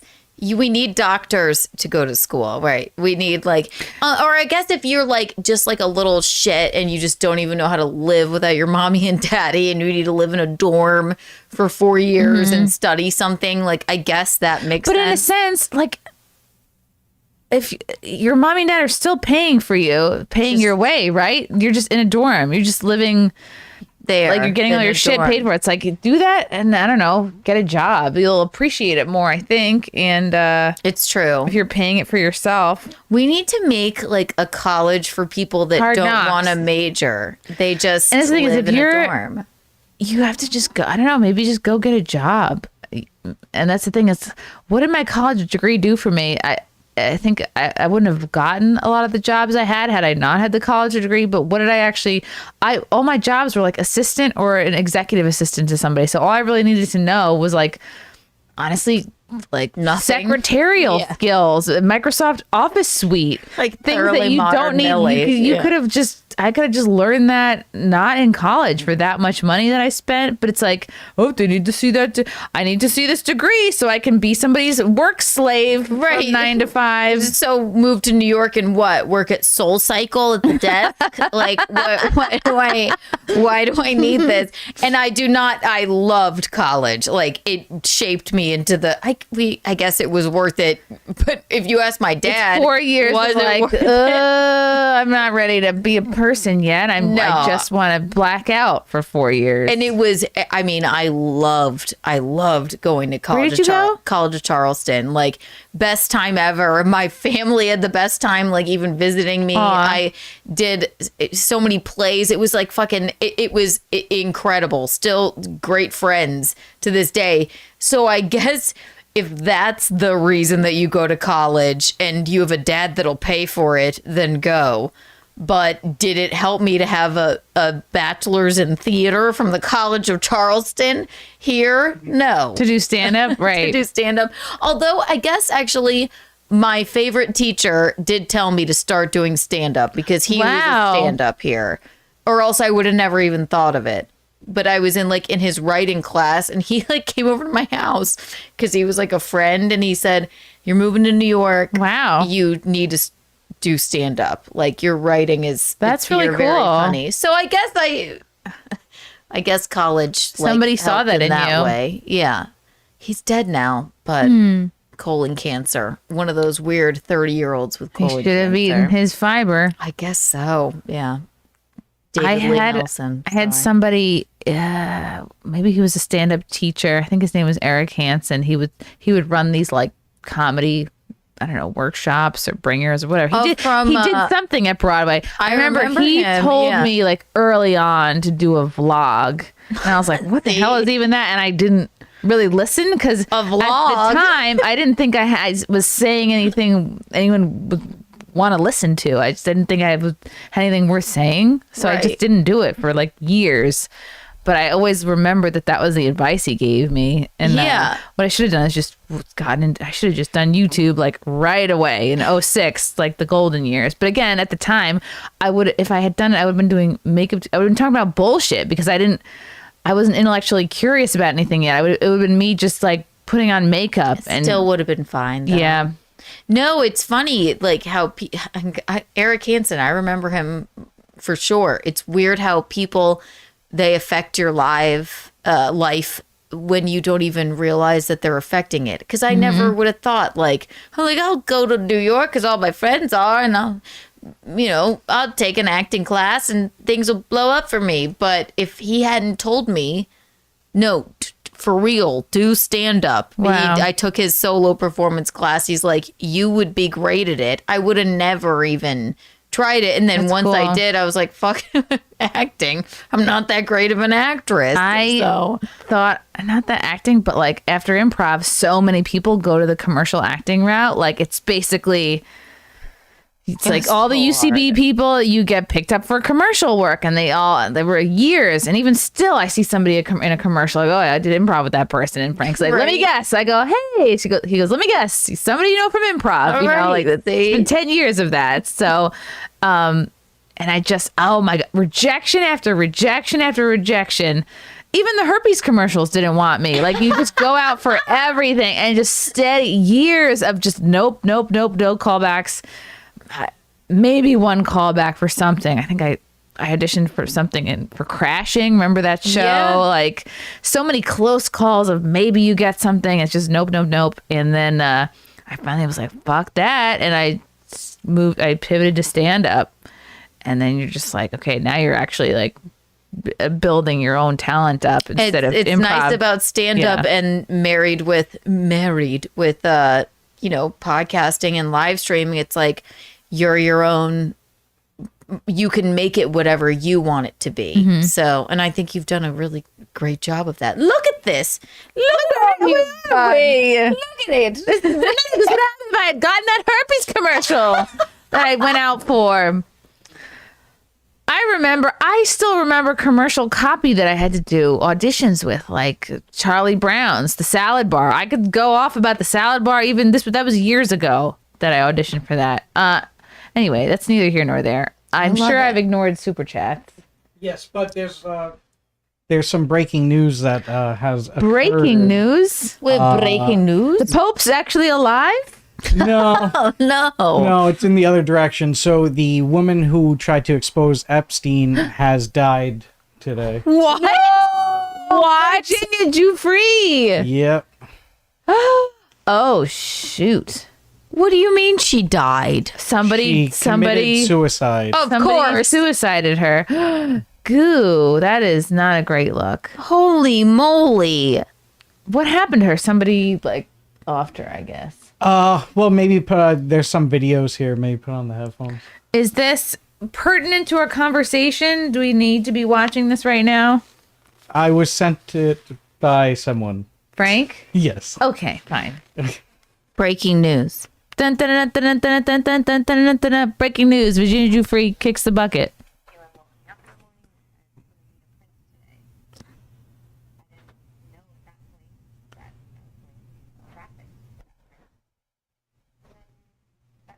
Wait.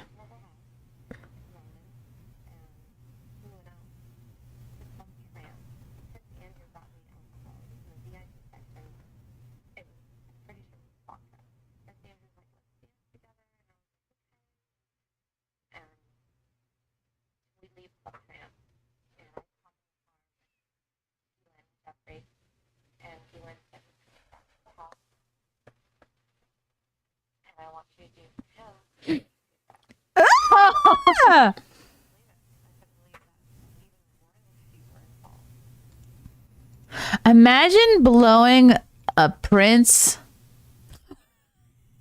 It's the pressure's on. You got to give it your all. Yeah. No teeth. You got to really be limbered up. Yeah. It's gotta, imagine blowing a prince. Yeah, so this one seems to cover, because she was hit by a bus and they said she had 4 days to live, and that was not recent. That was a little while ago. That is the weirdest thing ever. Oof. Oh, there's music on this. Uh-oh.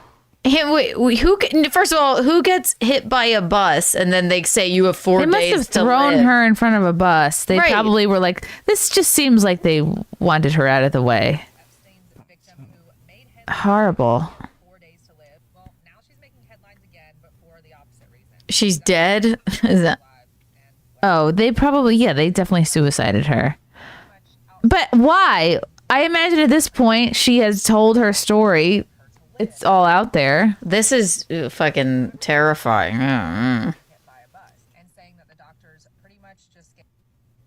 Wow. You don't get in an accident. Who's ever been in a car accident and they say you have 4 days to live? I mean, she looked bad there. Yeah. But what sense does that make? That's terrible. Now suicide. Ugh.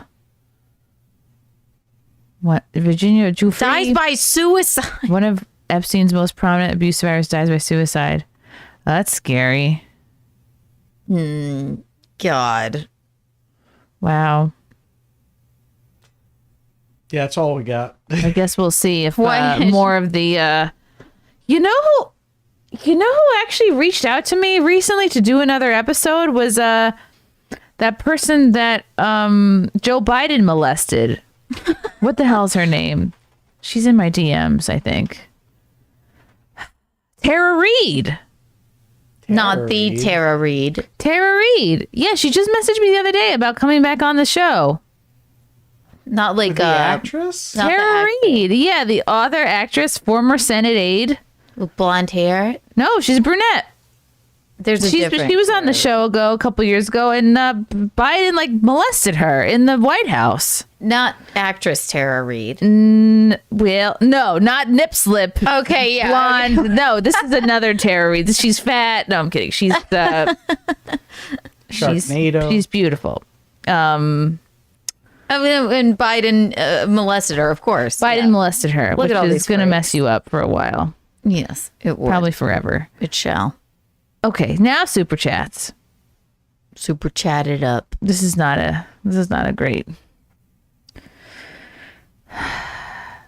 Aaron James, thanks for the 5. My 2 favorite lady stream. Why did you have to say lady streamers? Just kidding. How dare you? I don't mean to be weird. Thank you, Chrissy, for introducing me to Keanu? Question mark. Thank you, Aaron. Oh, we love Aaron James. Aaron for 5. 2 bathroom BJs creating streamers. What? Okay. Bob, Fan, and Patrice for 10. Keanu, I understand you work a lot at the stand. Gino is gay. Darkside would love. Pay me no mind, ladies. I'm just here to simp. Oh, simp away. Simp on. Simp away. Bob, Fan, and Patrice for 5. Studio looks great. So do the both of you. Frankie really loves one of you. Oh. Oh. Oh, what is now such suspense? Rhinoceros, thanks for the 5. We've come a long way from smack my milk up. Smack my milk up. I'm so proud. Bow, ba-da, ba-da. Push-ups for 5. What is it like adopting Fealty? Is he getting along with the dogs? Fealty. Yes, we Bucket have just buns in the yards as we're doing. We the let yards Fealty in work. the house quite some time ago. KJ Fury for 5. Admission fee. Yes, thank you. Bob, Fan, and Patrice for 5. I paid to have an oiled up stancil at my last colonoscopy. It was worth it. It was tense and nervous till he disrobed. Bob, Fan, and Patrice for 2. Gino's password is Jameson. That's funny. Junior for 5. I'm using Shalom on every Jewish person's computer at work now. Thanks, Keanu. I'm telling you, you wouldn't think it, but they do. They will. That's so funny. Shalom. And then if you find it out, they'll say Shalom 1. Did we reach our goal? Is Keanu going to have to tweet from my... No, I'm sorry. We did not reach the goal. It's okay. No Keanu takes over Twitter. We did it, though. We did do it. Wow. Did we talk about... Yes, we talked about comedian drama and dating and compound media, just like the title says. We did it. We covered every single thing. How long have we been going? We've been doing it almost 2 hours. We were at the perfect time. We did this perfectly. I'm not a headphone gal, but it is nice. Your microphones, like your sound is so good. It's very Feels nice. like Good. someone's hugging your ears. It's so lovely. It's like, ooh, smooth jazz. We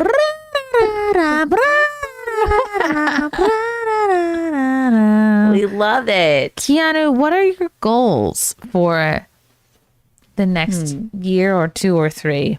Well, What do you see for yourself? continue on the path I'm on. I, keep my marriage going steadily as she is. Keep doing stand up.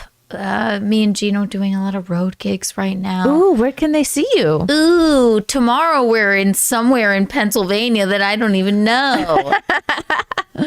But always refer to my Instagram, Keanu C. Thompson, and or Twitter for my stand-up dates.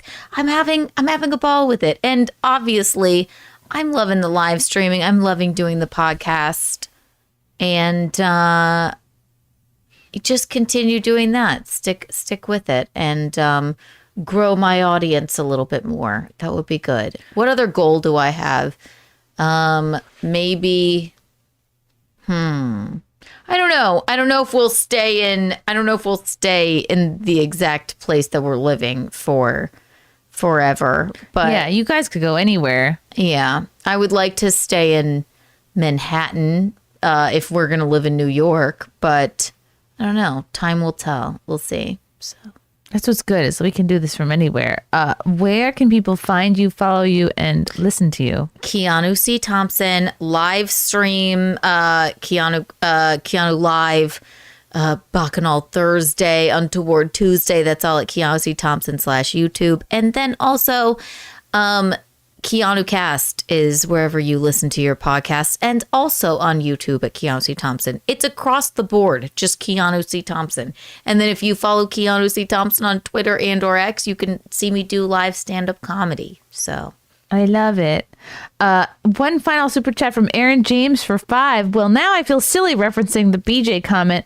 3rd towards goal. Let's go, people. Oh, why? Because of the comment I said about Prince Andrew. Chrissie, what are your goals? Oh my gosh. Try somehow to get back to some semblance of a pre-baby body. Please. But for that, you need time to work out. And for that, you have to be away from the baby. So that's what's tricky. He's such a good baby, though. He's so cute. He's a cute little teeth. He's like, these are my Da Vinci veneers. Do you like He's them? so smiley. When he's not teething, he's the happiest, smilingest, bestest baby. He's so happy. right. You don't need any other goals. He's just the cutest thing that ever existed. I can't stand it. And now you go, oh, he will never get in trouble because of those chubby cheekies. I can't ever picture him with having more teeth, but they're coming. I know, they're coming. Oh, and I can't picture him wearing shoes. Like one day he'll have shoes that he I wears. never would have even thought of that. You're right. He's gonna, and then you'll be like, oh my God, he's walking around. I don't even I need don't to. like, people always say it, like when I have him at Dunkin' or wherever I take him around, people go, it goes quick, enjoy it. And it's like, it gives me Shut this up. sense of like impending doom or something. I don't know why I don't like to hear that sometimes. People like say- I am enjoying it. What do you want me to do? What do you want from me? People say the weirdest shit. Wear to GoPro women. on my head at all times? Wait, what? How much more could I be in? How much more? I'm here, aren't I? He's here. It goes quick, you know. Like, get out. Stop. Maybe you didn't treasure your moments with your kid. Same thing Get the hell away from me. Same thing with the wedding. People always go like, remember every moment because it goes quick. I'm like, it dragged Stop on. telling me what to do. I'm like, fuck, is this over yet? Can I smoke a cigarette by myself? How many more people do I have to talk to? Stop Like, telling me how to remember my own life. I'm like, I remember it. I'm going mental picture. Yeah. I'm like, this is like a long. It presupposes that you're not present in your own life. Right, exactly. It's like, thank you.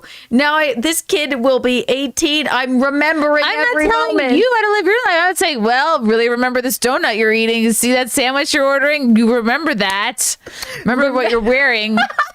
Remember the time before you're in the nursing home because it goes quick. Shut up. Remember to take your vitamins, Helen. Yeah, Helen. Gertrude, shut up. Like, get out. What do you think? I'm just out here. Oh, why is this baby here? Anyway, what's for lunch? It goes quick. Don't Stop. I hate that. That's just a reminder, like, okay, I'm going to try not to be that way with people. I wasn't like talking to pregnant women like, "Yeah, I heard so much dumb shit when I was pregnant. Enjoy your sleep now. You're never going to sleep again. Exactly. Hey, mommy, enjoy the sleep now. Yeah. It's like, But guess what? We never say, oh, enjoy not getting as much love, or like enjoy not having the cheekies to pinch. cheekies to pinch. Exactly. I don't know. Something, I got to figure out why that annoys me. It is annoying. It's like, I fucking am enjoying it, you dumb bitch. Okay? I'm going to say I'm that paying next time. attention to every moment. Get out of my face. And please don't touch my child. Right. It's Like- not like you're watching me drop him off at daycare to not see him for 9 hours. Right. I'm enjoying it so much. I brought him with me to Yes. this Dunkin' Donuts. Yes, Helen. he's here. We're all looking at the donuts together. I could have left him at home. Yeah, but I enjoy him so much. Are enjoying him. We watch Love on the Spectrum together. I feed him his meals. I give him baths every night. I'm enjoying it. We're enjoying it. He knows all the cast. He knows everyone on Love on the Spectrum. Exactly. He loves reality television. A car drove through his swimming lesson. All right. What do you want me to say? Please. Where was I? There was more super chats. Yeah, some have been coming in from here and up. I'm trying to land this plane. Bob Fan and Patrice for 2 says Gino is gay. He is. K-Max, what's up, homie? For 5, status on Content House. The voters on X have spoken. Content House with Keanu and others. K-Max may What a sassy Well, time. according That to I'm was. such a Frank in the terrible- chat, Frank is saying that Content House is so 2023. So, he has It's a good so point. 2000 and late. Yeah. Who knows? Perhaps this is something we're thinking about. Exactly. Bob Fan and Patrice for 2, secret show Sunday night. See you there. Oh yeah, I big. should have said that. The secret show Sunday night at Rodney's Comedy Club. I will be there. Me, Oh, nice. Gino Bisconti. If you are in the New York area, please come out and see me. Gino, Larry Bea, Matt Mead. Rodney, and Matt Mead. Oh, that's hosting awesome. at the secret show at Rodney's Comedy Club. Definitely go to that. Bob Fan and Patrice for 2, goals. White Claw sponsorship. Oh, for years we've been talking about this. I can't believe they haven't sponsored me yet. It hurts my feelings, but I will remain loyal to them. Yes. They really should, because many brands of spiked seltzer have come out on the line, and a lot of them are better, but you remain loyal to White Claw. I remain loyal to White Claw. I definitely do. And you know what? That should be one of my goals. And Let's write to them. I'm going to write to them. I think Gino has literally written to them before. Like, look at this woman. She would love to. KMX for 5. Keanu, what brands of cigarettes do you smoke? Mine have been Pall Malls, Camels, and Marlboros. I prefer Pall Mall Blue the most.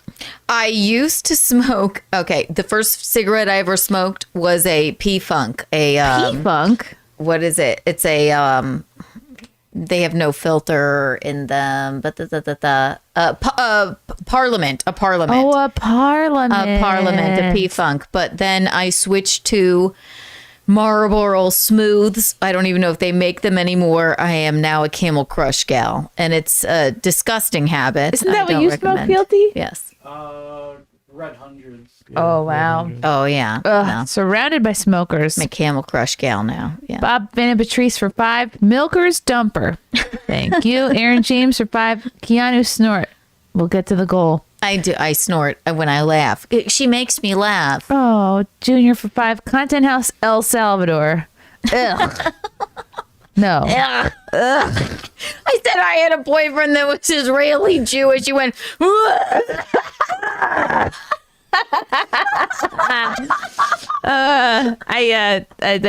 I don't mean that how that sounded.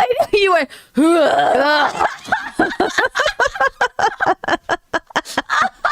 Interpret that how you will.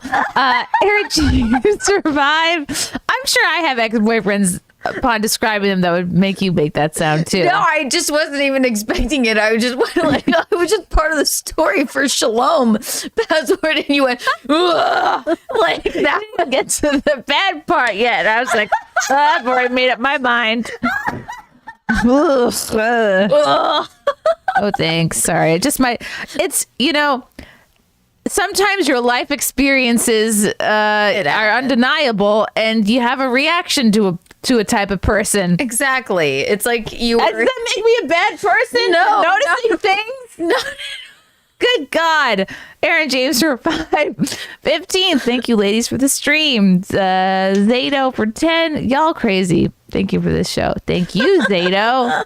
You the best. They did hit the goal of 15. Oh, 15. shit.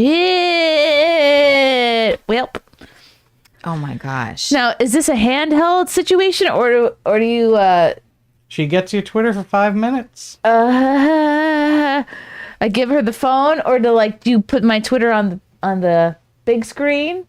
Oh, put her on the big screen. She'd have to come over here and type it. Or Okay. Or is No, it? you have I don't put you on the spot. see, you have that keyboard to your right. Or not. I think I Whatever look you at want the me time. to do. Look at the time. All right, I'm handing it over.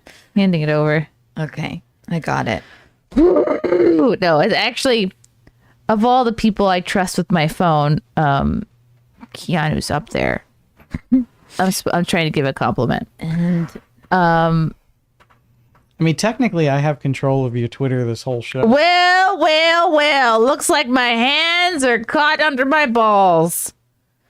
As the old saying goes. I'm laughing already. Like, okay, hang on. We do need a fealty cam.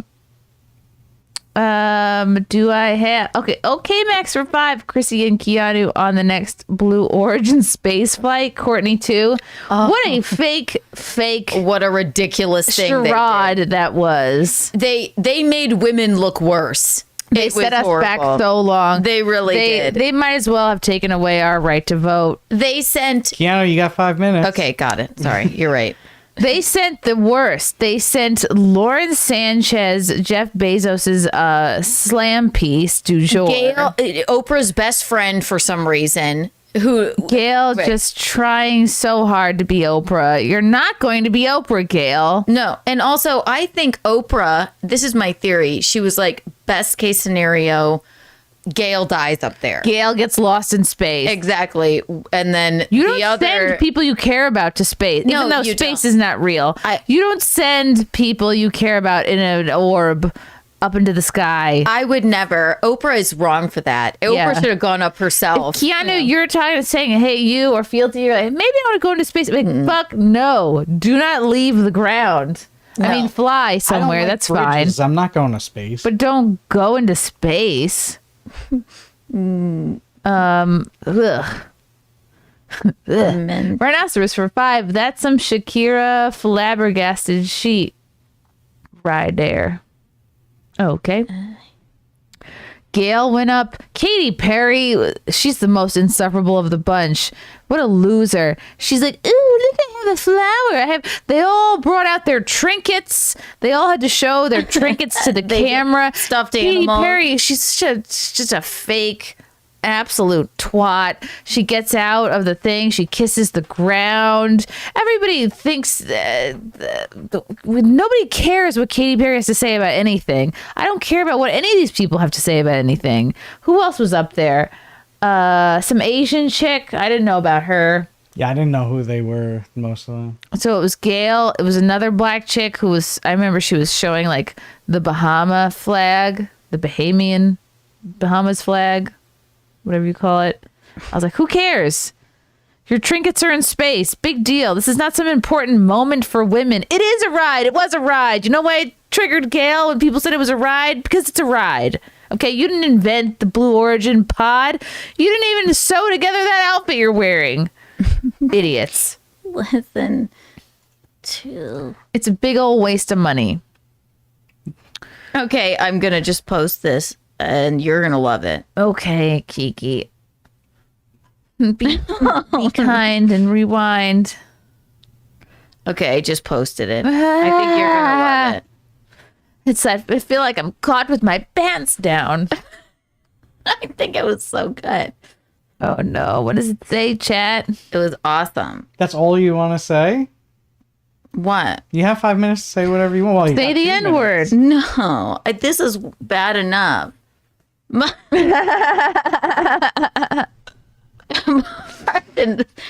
mean, that's not inaccurate. I am Gay for play. I am for pay. No, it's gay for. That's how the phrase goes. Sometimes I. Wow. Rest in peace, Virginia Giuffre. It is kind of crazy that she gets hit by a bus and they say she has 4 days to live and then she lives. It feels like it's been weeks. And then she commits suicide. That doesn't sound organic. Yeah. Nope. No siree, Bob. How did she Epstein herself, I wonder? We will find out, I feel like, in the coming days. Yeah, but the list is coming out, right? You know? I don't think anything's coming out. Good old list. No. I think the list is coming. You know, Pam Bondi, she's trustable, you know? She's Getting things done.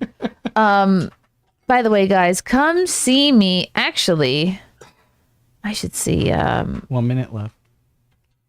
I should see Keanu if Keanu is available for this date. No pressure. You don't have to answer me right now. My milkers are popping. That's Come see me, and Keanu, if you're available, please. I don't know why it's just now occurring to me to ask if you are available on this date. Don't answer me now. Think about it. Absolutely. May 18th, Mount Kisco. I'll be back at Jazz on Main. Some other dates. August in Long Island, Ohio in October. A couple things, and I don't have all the links up. Some of these things. Click on shows. Thank you, Fealty. We're terrible at that. It's almost as if like people say women aren't funny, and we're just like too embarrassed. chrissiemayr.com for tickets. Please and thank you. Working on some other interesting projects as well, which will be announced in due time. Be patient.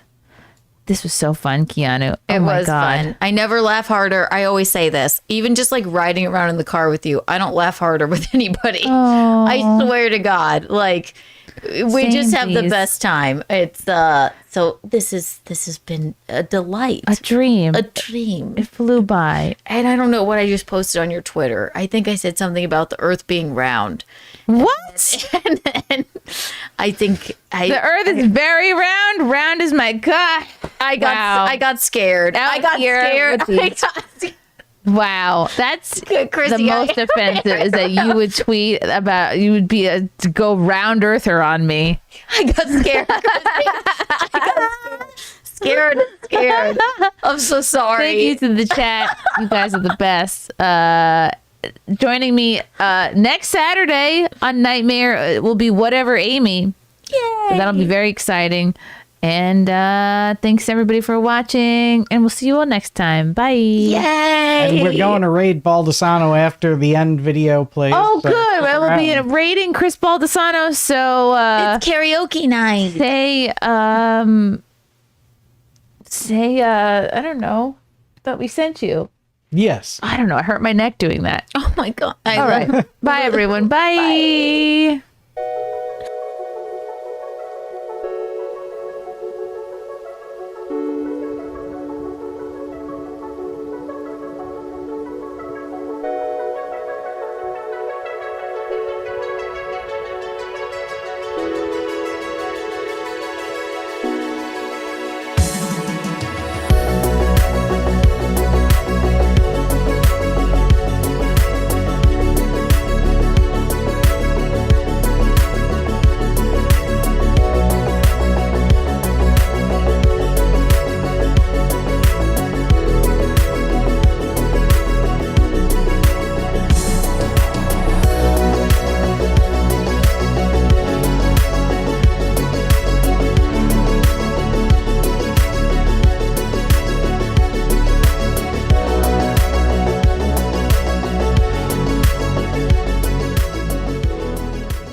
I hate goodbyes. Goodbye. Goodbye, Evan. Goodbye, my darling. Goodbye, Rorschach. Goodbye, Eric. Goodbye, Willie. Goodbye. Goodbye. Goodbye, yogurt. Goodbye. Goodbye. Goodbye, David. Goodbye, my friend. Goodbye. Goodbye, Ranger. Goodbye. Goodbye, bro. Goodbye. Goodbye, Mr. Anderson. Goodbye, Claire. Goodbye, brother. Goodbye, Colonel. Goodbye, old friend. Goodbye, sir. Goodbye, Simba. Goodbye, my friend. Goodbye, Parsifal. Goodbye, my son. Goodbye. Goodbye, buddy. Goodbye,